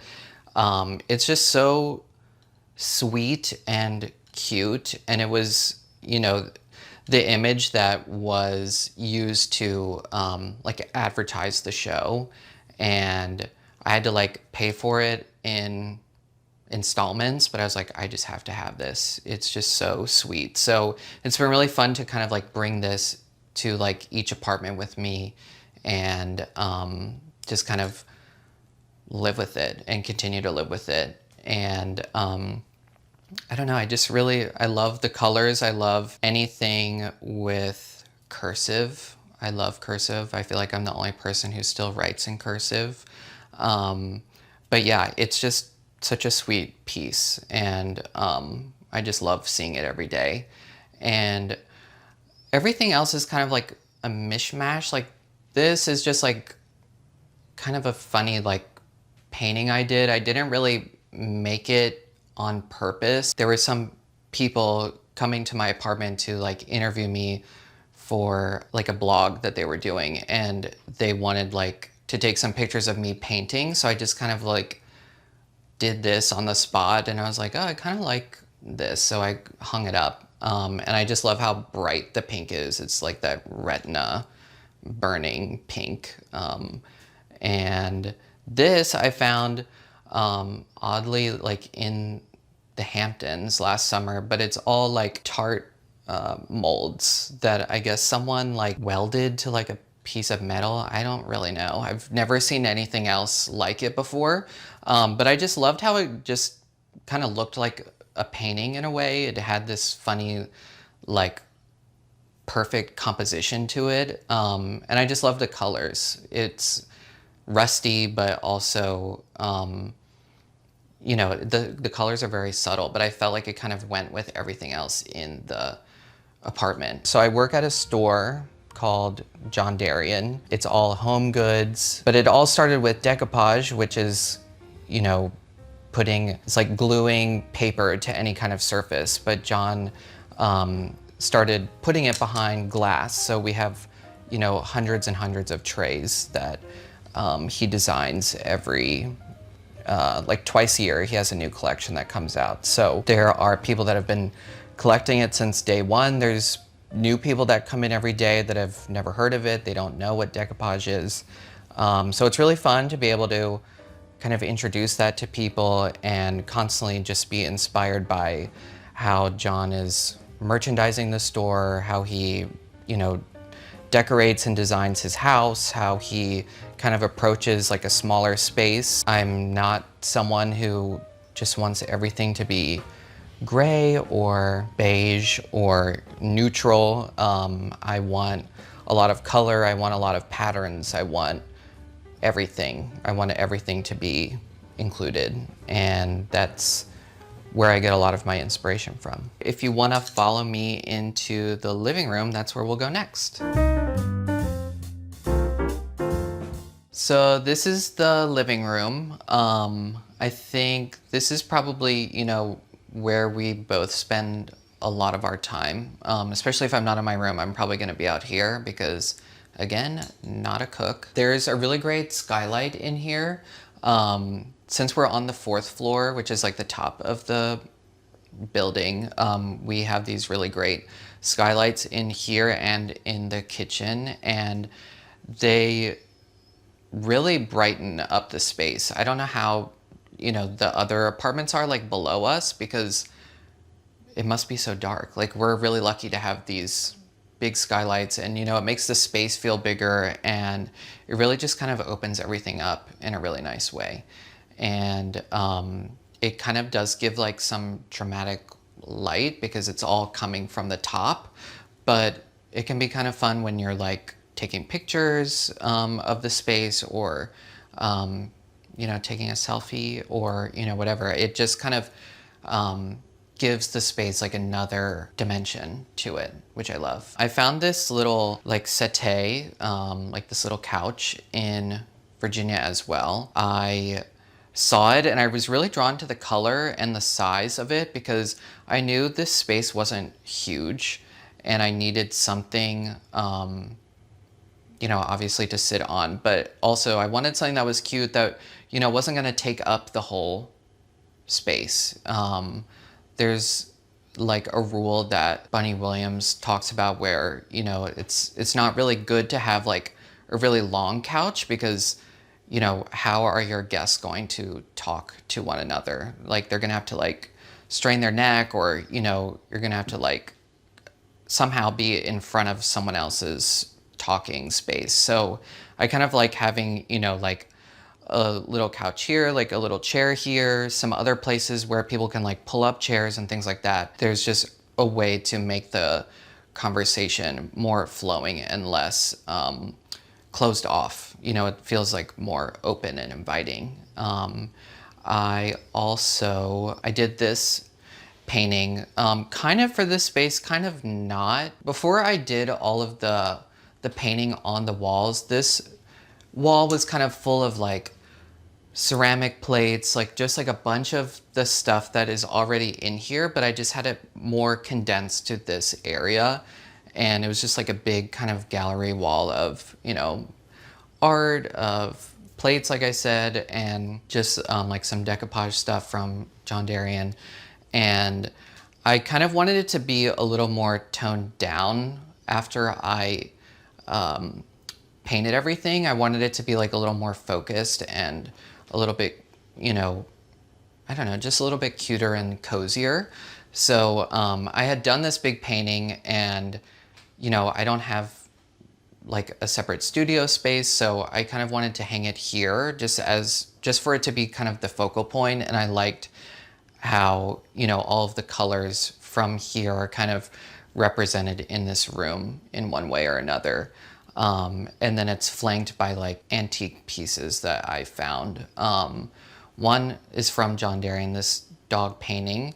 And then this other one here is like this really funny kind of like, I don't know if it's like it's some kind of like needlepoint, like, I don't know. It's just like this really funny kind of scene that I found at an antique store. And I don't know, I just love the colors. I love the frame. I love that the mat is like also velvet. So it's kind of like playing with this couch a little bit. And yeah, I just kind of tried to keep everything being like one kind of dialogue with color and, you know, what the items were and, you know, what I wanted to bring into the space. So, you know, this is Catherine's sewing table. Like if you open it up, there's like a sewing machine that like comes out of it. So sometimes she'll, you know, be like working on something in here. So, I mean, this space like has to be like a couple of different spaces at the same time. You know, it's like we eat in here, we watch TV or like movies in here, we, you know, entertain in here. Sometimes I'm like doing like painting or paper mache out here. Catherine could be sewing. So this space like serves a lot of purposes. You know, that's kind of just what you have to do. Like in New York, in any kind of like smaller apartment, is just make things like multifunctional. And I'd gotten these huge branches just from like Bodega down the street, but I loved the scale of it. And that's something I kind of learned from John, which is like, you know, you can make something like go to the ceiling, especially like flowers or plants or branches or anything. You can kind of, you know, there's no rules really with that. You can make it be whatever you want it to be. So even though they've kind of like died, I like the color still, and I like the space that it takes up. And I think it kind of makes the room like bigger and smaller at the same time, which doesn't really make sense, but I feel like it kind of just gives it some volume, which is really nice. And that's another one of my paintings there. Like I said before, I really love cursive. I love like learning about how they used to like teach cursive a long time ago, because it was really just one way that they taught everyone. And that's why like all of our grandparents kind of have like the same cursive handwriting because they were all learning the Palmer method. So I did this painting here, and it's all about, like I was mentioning earlier, I love cursive. And I was really inspired by the way that they used to teach cursive. That's kind of why like all of our grandparents have the same kind of handwriting. It was called the Palmer method, and it was just like this one guy that created this kind of like perfect like script. And I find it really interesting because I think now there's just less emphasis on writing in general, just with how technology is, but definitely less emphasis on cursive. So it was something that felt kind of nostalgic to me, but also something I wanted to introduce to like a new group of people, like my age and younger. And yeah, I just love how kind of sharp it is, how perfect it looks. And yeah, I'm just always really inspired by, things that are older, but kind of putting them in a newer context as well. One thing I wanted to do in the space was, obviously we have a TV, but I wanted to kind of hide it in some way, but I knew I wasn't gonna get some big like chest or like sideboard that would be able to hide a TV. So I just got some canvas and painted on it to cover my TV, and made this kind of like little, I don't even know what it really is, but just like a little like frame kind of thing over it. But it really comes in handy because I didn't want this like big like rectangle just sitting in the middle of the room, because I think like your eye would just kind of naturally be drawn to like the darkest thing in the room. So this has been like kind of a fun like solution for it. And you can like make a million different versions of it if you want it to be. Like I've thought of like painting like a fireplace on it or something funny to just kind of like give it a different, kind of like a different kind of joke or like meaning to it. But I also wanted to do some painting here that like framed the TV a little bit more too, just because this is such a big wall, and I wanted to kind of break it up a little bit and give it some different like focal points. And I think, as I live in the space more, it will like continue to change and things like that. But for now, I have like this really cute like fish platter that's all lettuceware. This is also something I got from Tory Burch. She still does this collaboration with Dodie Thayer, who was like the original lettuceware queen. And her original lettuceware sells for like thousands and thousands of dollars. But what I love about like this collection she did with Tory Burch was it's like more accessible. It's not cheap, but it's not as expensive as all of that. And they're like bringing back a lot of these like funny shapes and things that you just like don't see anymore. Like no one is really making this sort of thing anymore, but I just really love it. And I always feel like really happy when I see it. And if I wanted to, I could like really use it to serve food. But for now, I really like it hanging up here. And the way that I kind of did this painting on the wall, I really didn't plan it very much. I kind of just decided to like wing it in a way, just because I wanted it to feel organic and kind of imperfect, because it's like just not how I make my art or like how I create in general. It's all very kind of like spur of the moment. I'm like, just working off of what I'm inspired by.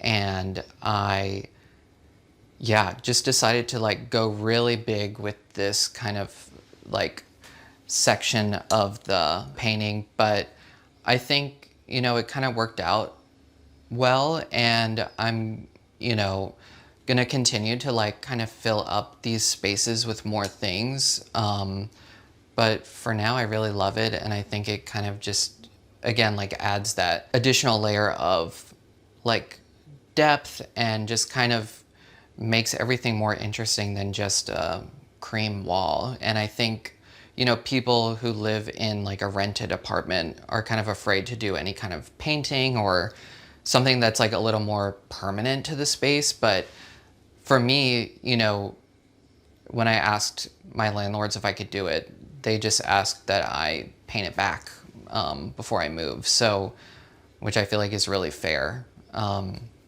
I'm like really happy that I was able to just do this kind of with their permission in a way. And it's, a very like simple thing, and it's not like you have to repaint the entire apartment. It's just like most of the areas, but it's not, like I painted the entire thing like dark green and now I have to spend hours and hours like painting over it again. But I think this can be like kind of a really fun and easy way to just make a space more personal and make it a little more exciting. So now we're at like our little bar cart area. Somehow I'm always the bartender, even though I'm like not even a big drinker, but I pretty much just make like one thing, which is vodka, lemon juice, powdered sugar, and that's really it. But it's really good. It's just, like some people call it like a Tom Collins or like a lemon drop martini, but I really like it. But yeah, there's like a couple of other little things like sprinkled in here, of course, that are not just about alcohol. I have this like really amazing candlestick from Mark Armitano Domingo. He's a New York-based ceramicist and he's a painter. But he makes these kind of very old-looking objects, but again, like puts them in like a new, like contemporary context. And we did a trade where I gave him a painting and he gave me like a piece of his ceramics. So this piece I just really love because I love the bugs that are on it, and you can kind of see on it, it's like the kind of like slime left after from like a slug or something. It's like kind of gross and cute at the same time. But otherwise it's all mostly alcohol. There's like a couple of, of course, like another plate that I found that I really loved. It has like the alphabet around it, and I had never seen anything like that before. So I was like immediately drawn to that. And I found this like antique print of the Our Father, and I'm not even really like religious, but I just loved the stains on it, and I loved the colors, and the frame I thought was just so like beautiful as well, that I again just kind of had to have it. And I don't know, I thought it would be kind of funny putting it with the alcohol in a way. It'd be like a funny dynamic. But I think, if you are like looking for antiques, or you're in like a vintage store and something's kind of like broken or stained or something like that, I think it's really nice to like embrace those sorts of things, because it just kind of proves that it's had this life before you, and now you get to put it in whatever context you want. But I think a lot of people are like turned off by like, oh, well, this isn't perfect. And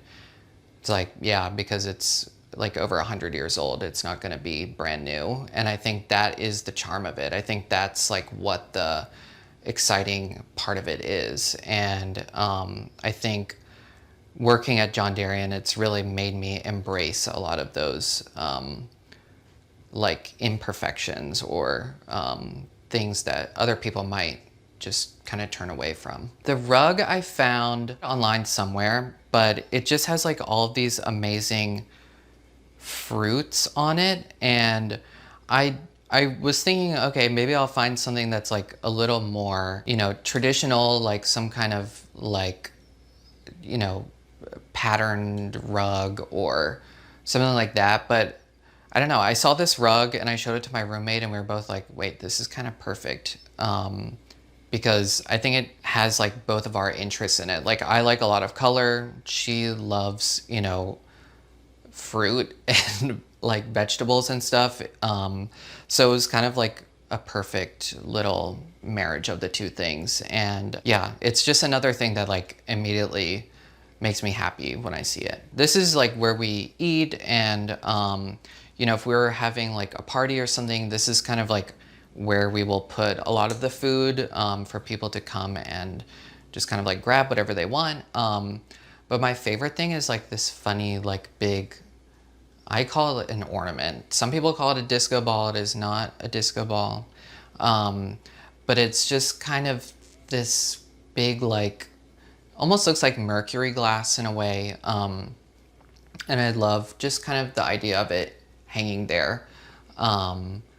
And it just kind of, I don't know, adds like another layer of things. I think sometimes like we forget about the ceiling being an option for decoration or like to add things because we're so used to like using the walls or, you know, a table or, you know, something that's more specific for like decor or putting objects on that we kind of overlook like what's above us. And I like the idea of it being over the, like this little like dining table. And I have, like I mentioned before, a lot of like lettuce ware. So like things that look like this, it looks like cabbage. It's also called cabbage ware. And I found these really great lamps at an antique store. Initially, it was just one. And I was like, okay, whatever, I'll buy it. Like, I've never seen this before. Like, I have to have it. And then when I went to buy it, the owner of the store said, you know, there's a matching one, but it's broken. And I just kind of figured whoever bought it, I would just give that other one to them. So I got really lucky, got 2 lamps for the price of 1. And I feel like it's always like a conversation starter is like these funny little like dog lamps. And again, they're like these Staffordshire dogs that are kind of just like everywhere throughout the apartment. I found this big like print of like a Monet painting in an antique store. I found this kind of sad looking woman in an antique store too. I have a few of these tinsel paintings that are like a reverse painting. So you would paint like the background first on the first layer of the glass, and then you would kind of like paint everything backwards from there. So it's a really like fun, well actually they would use like something shiny in it as well, like tinsel or like aluminum foil or something to kind of give it that like shimmer to it.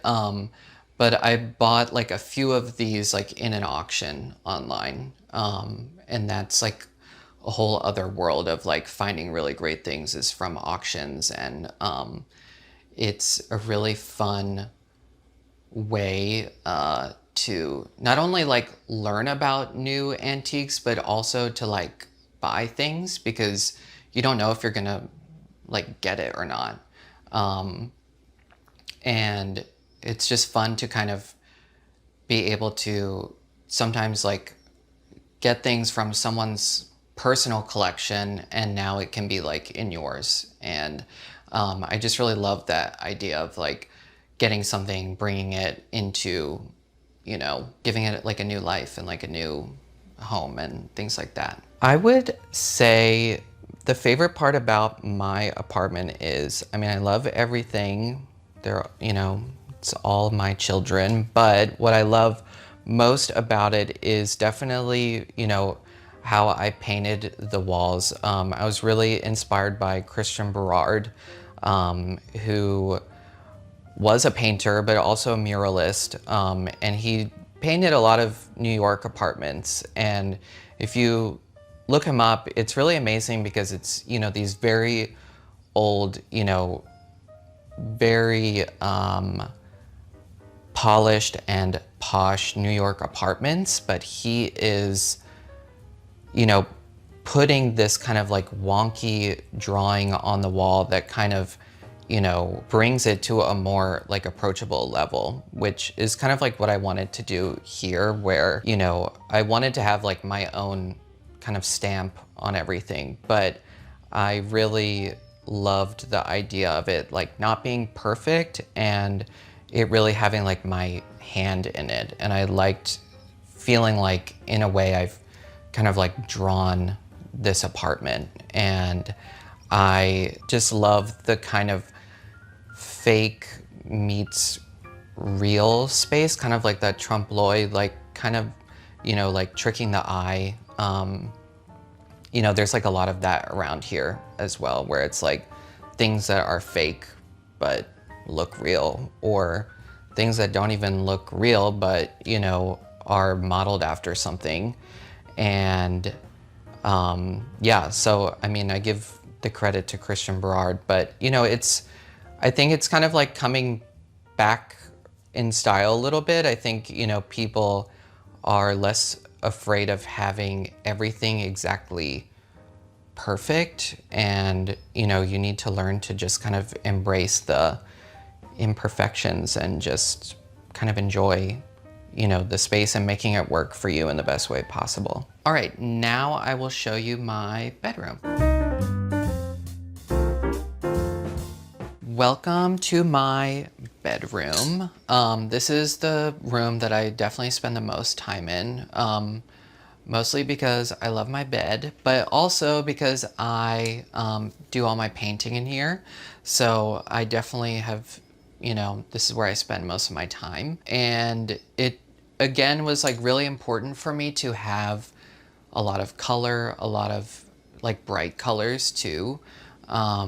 Just because that's what makes me happy. And I think, you know, the way that I go about choosing color is pretty organic. It's just whatever speaks to me. You know, obviously I love pink. It's like the same color pink that I use throughout the whole apartment. But, you know, when I decided to paint the walls, I started with my bedroom, mostly because I wasn't sure if my roommate was like up for me painting the entire apartment.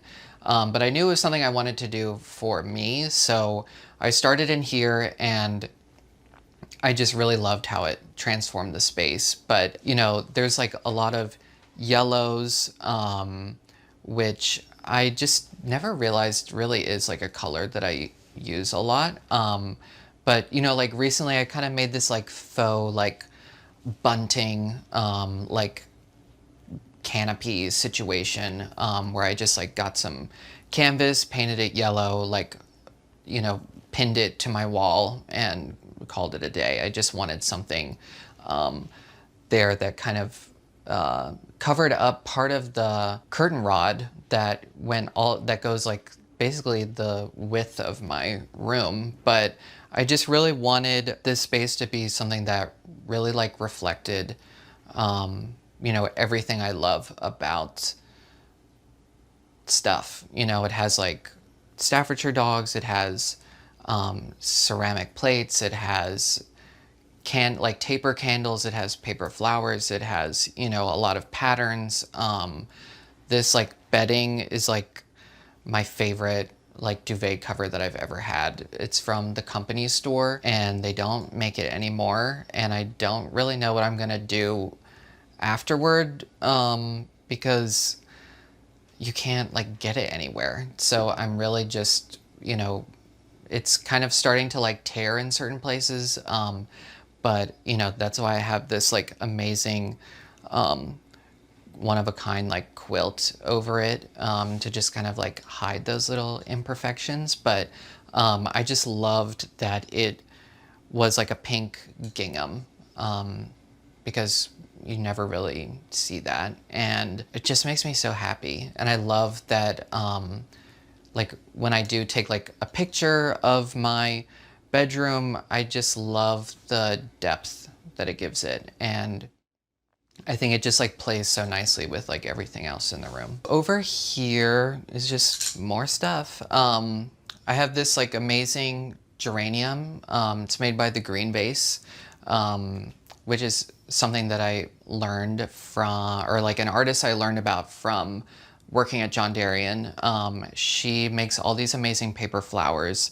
She has a studio up in the Bronx, in New York, and she originally was a florist and then started making paper flowers, and they're really just like these amazing sculptures. I think she's probably best known for the geraniums, but she also, you know, can make pretty much any flower, and she does it in so many like real, like true to nature colors, but you know, they still kind of have this otherworldly quality to them. But I just, again, love like the space that it takes up. I don't have like a lot of 3D objects. Like I'm such a 2D person, like with my art and just like with the things that I collect, that, you know, when I find something 3D that I really love, like I kind of have to have it because it's just, you know, not something that I usually look for. But so I feel like this kind of like anchors this wall a little bit, and I have like this great like convex mirror. I have some more like John Darien plates.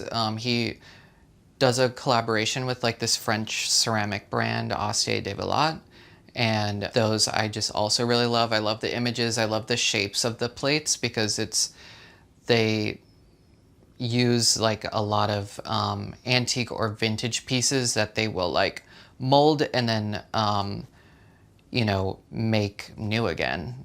So it's a lot of like old shapes. It's just things that you just don't see anymore, which I really love. So it's not going to be like the same thing that everyone else has. And I think that's something that is kind of important for me when I'm decorating, that it's something that feels authentic to me, but not something that, you know, you're gonna find in like everyone else's apartment. And I recently made these little Staffordshire dogs here, these from paper mache. I had bought these like ceramic ones that were newly made, but then I decided to paper mache over them and paint them and kind of like just give them a new life. And so now they look much more kind of traditional, like how they really look. And I don't know, I'm just kind of obsessed with them right now. You know, in here, again, like limited on space, but I still wanted to have like good furniture, like a lot of stuff. I just don't, I'm not like a minimal person. I want to have like all of my treasures and like things around me all the time. So, you know, this wall is all like art that I've collected from like antique stores, just some like, you know, a 19th century painting, like a vintage portrait of this girl that I feel like kind of weirdly looks like my mom when she was a kid. So we kind of say that that's my mom. And some two like really tiny sweet portraits on the end that I got in an auction. And yeah, I just love kind of having all this like older stuff, but have it balanced with newer things. And I just feel like it gives it really good layers, and it gives it, you know, like a more fun context. And, you know, I don't want it to look like, oh, you're walking into like a stage set of like a house from, you know, the 19th century, but I want it to be kind of colorful and inspirational and somewhere that, you know, I feel inspired to be in all the time. You know, and I do a lot of paintings of my room or stuff that's in my room or little vignettes of my room. And it's just fun to like live and work in a space where I feel really inspired. I have a lot of books. Well, I feel like I have pretty good restraint when it comes to buying books, because I feel like that is something that's so easy to just buy and like never really look at again. But I feel like the ones that I do have, I really feel like connected to in a lot of ways. Like just immediately this one, it's a book from like the early 1900s. It's called Decorating is Fun. It's by an old interior decorator, Dorothy Draper, who decorated the Greenbrier Hotel, which is in West Virginia. And she was kind of the first decorator to decorate hotels because it was just something that wasn't very popular to do. And it was kind of like frowned upon to do it. And she kind of made it something that, you know, now a lot of like designers and decorators do. And if you go to the Greenbrier in West Virginia, it's still decorated in the same style that she originally had decorated it. She put it in her contract that it would be decorated the same way as long as the Greenbrier was open. So it's kind of like this bizarre like lifetime contract that like doesn't really exist anymore. And but it's what makes that space so amazing is her fingerprint on it and how she, you know, made these really like bold choices. And, you know, she also really inspired me. She has like a quote that's like, if it feels right, it is right, in the context of decorating. And I think that has just been like, again, something that's been really freeing for me to just kind of do whatever I want to do, because to me it feels right. And you know, I think that's something that I also try to incorporate with my paintings too, because, you know, I think you can get really caught up in, oh, well, what if this doesn't feel like something I would do or that's authentic to me? But I think if you are creating it and doing it, it's always going to have your voice in it and have that thread of you in it. But I do really recommend this book because it's kind of funny. It's like, you know, written so long ago, but she is kind of talking about the same things that are trending now. Like, you know, she talks a lot about how everyone just wants like very neutral color choices, you know, like everything is like gray or like, you know, like a khaki color or, you know, something just kind of boring. And, you know, she is like so vehemently like against choosing those types of like safe colors and, you know, is like encouraging her readers to, you know, find something like a little more personal or, you know, referential to other really great decorators or time periods that can, you know, inform your space in a more exciting way. Then over here, I have, you know, more ceramics, which is something I just can never stay away from. But I love all of these little vessels that, you know, are usually used for serving, but I love just like putting jewelry in there or just like little like perfume samples or something like that in there. Anything that can just like hide stuff, because again, we're in New York, we have no space. You know, I love like an asparagus terrine. You know, this is like another green vase stem, like a really beautiful like geranium stem. I love the height that it has, but I loved the colors also. It kind of just tied everything together. I just love all these funny kind of like fruit but not real fruit things. You know, like I have this watermelon that I don't really know what it's, I think it might be like some kind of like styrofoam or like paper mache kind of thing, but I found it, it was like $10 or something, but I just really, I love it so much. It makes me so happy whenever I see it. And then I have like a couple of like marble fruits there. I have this cabbageware like cake pedestal that they're sitting on. So I just really love, you know, kind of creating these like vignettes or stories of objects, especially with collections. I think it's such an easy way to kind of just like group everything together, and then like you automatically have this like focal point or something that people are drawn to. And I think it also just, again, like makes me happy to like see all of these things in one place. And, you know, it might be something that I like paint one day, or, you know, it might be inspirational to somebody else, but I just really love having these sorts of collections like throughout the space. So now we're on the other side of my bedroom, and this is just like a dresser that I painted red. It was actually a former roommate of mine.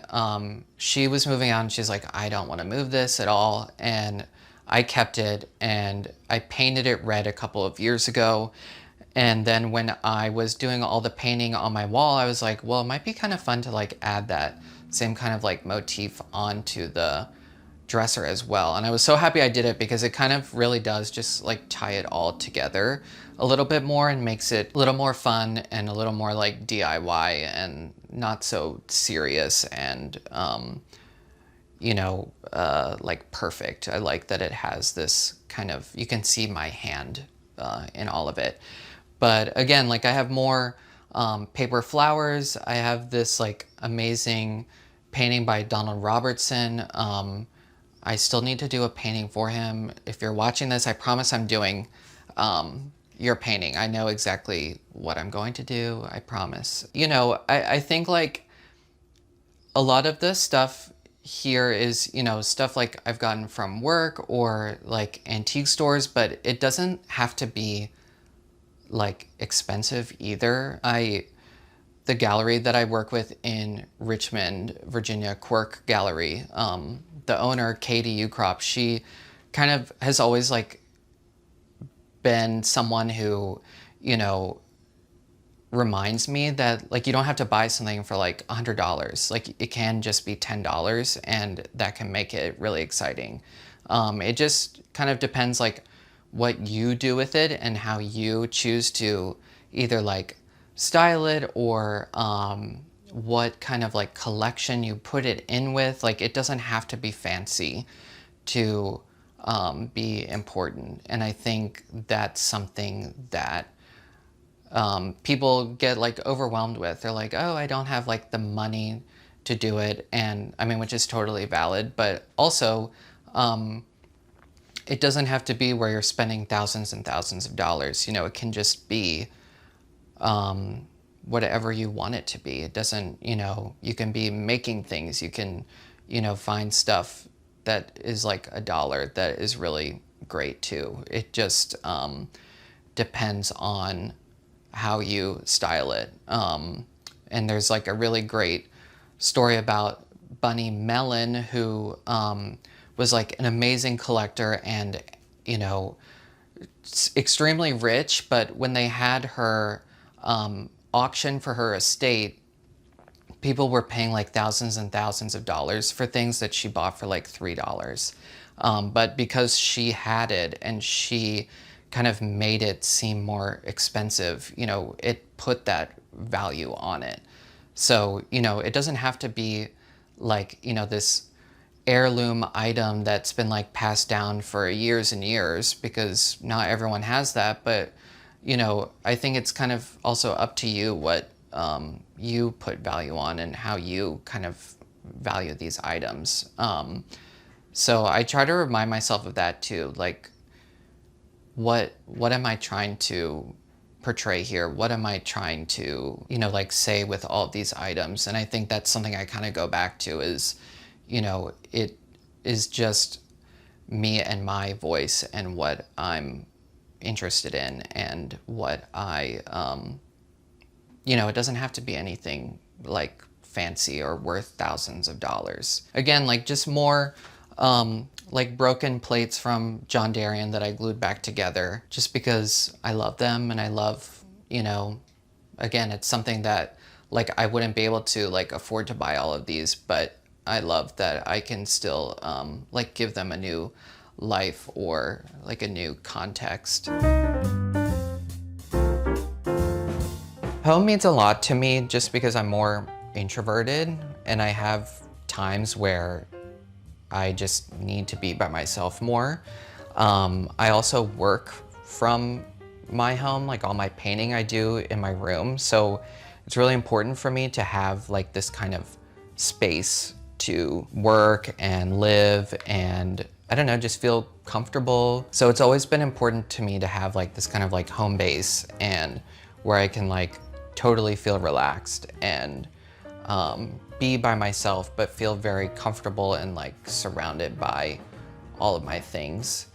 And yeah, I think everyone should have kind of their own home base. I think in New York, it's a little bit tougher because, you know, everyone treats their home as kind of like a drop-off point. Like, okay, I was just at work, I'm gonna drop all my stuff, and then now I'm gonna go out for the night or whatever. But I think for me, I really love spending time in my home, so it's important for me to make it as comfortable as I need it to be. Thanks for watching. Be sure to go to homeworthy.com for exclusive content, shopping guides, and so much more.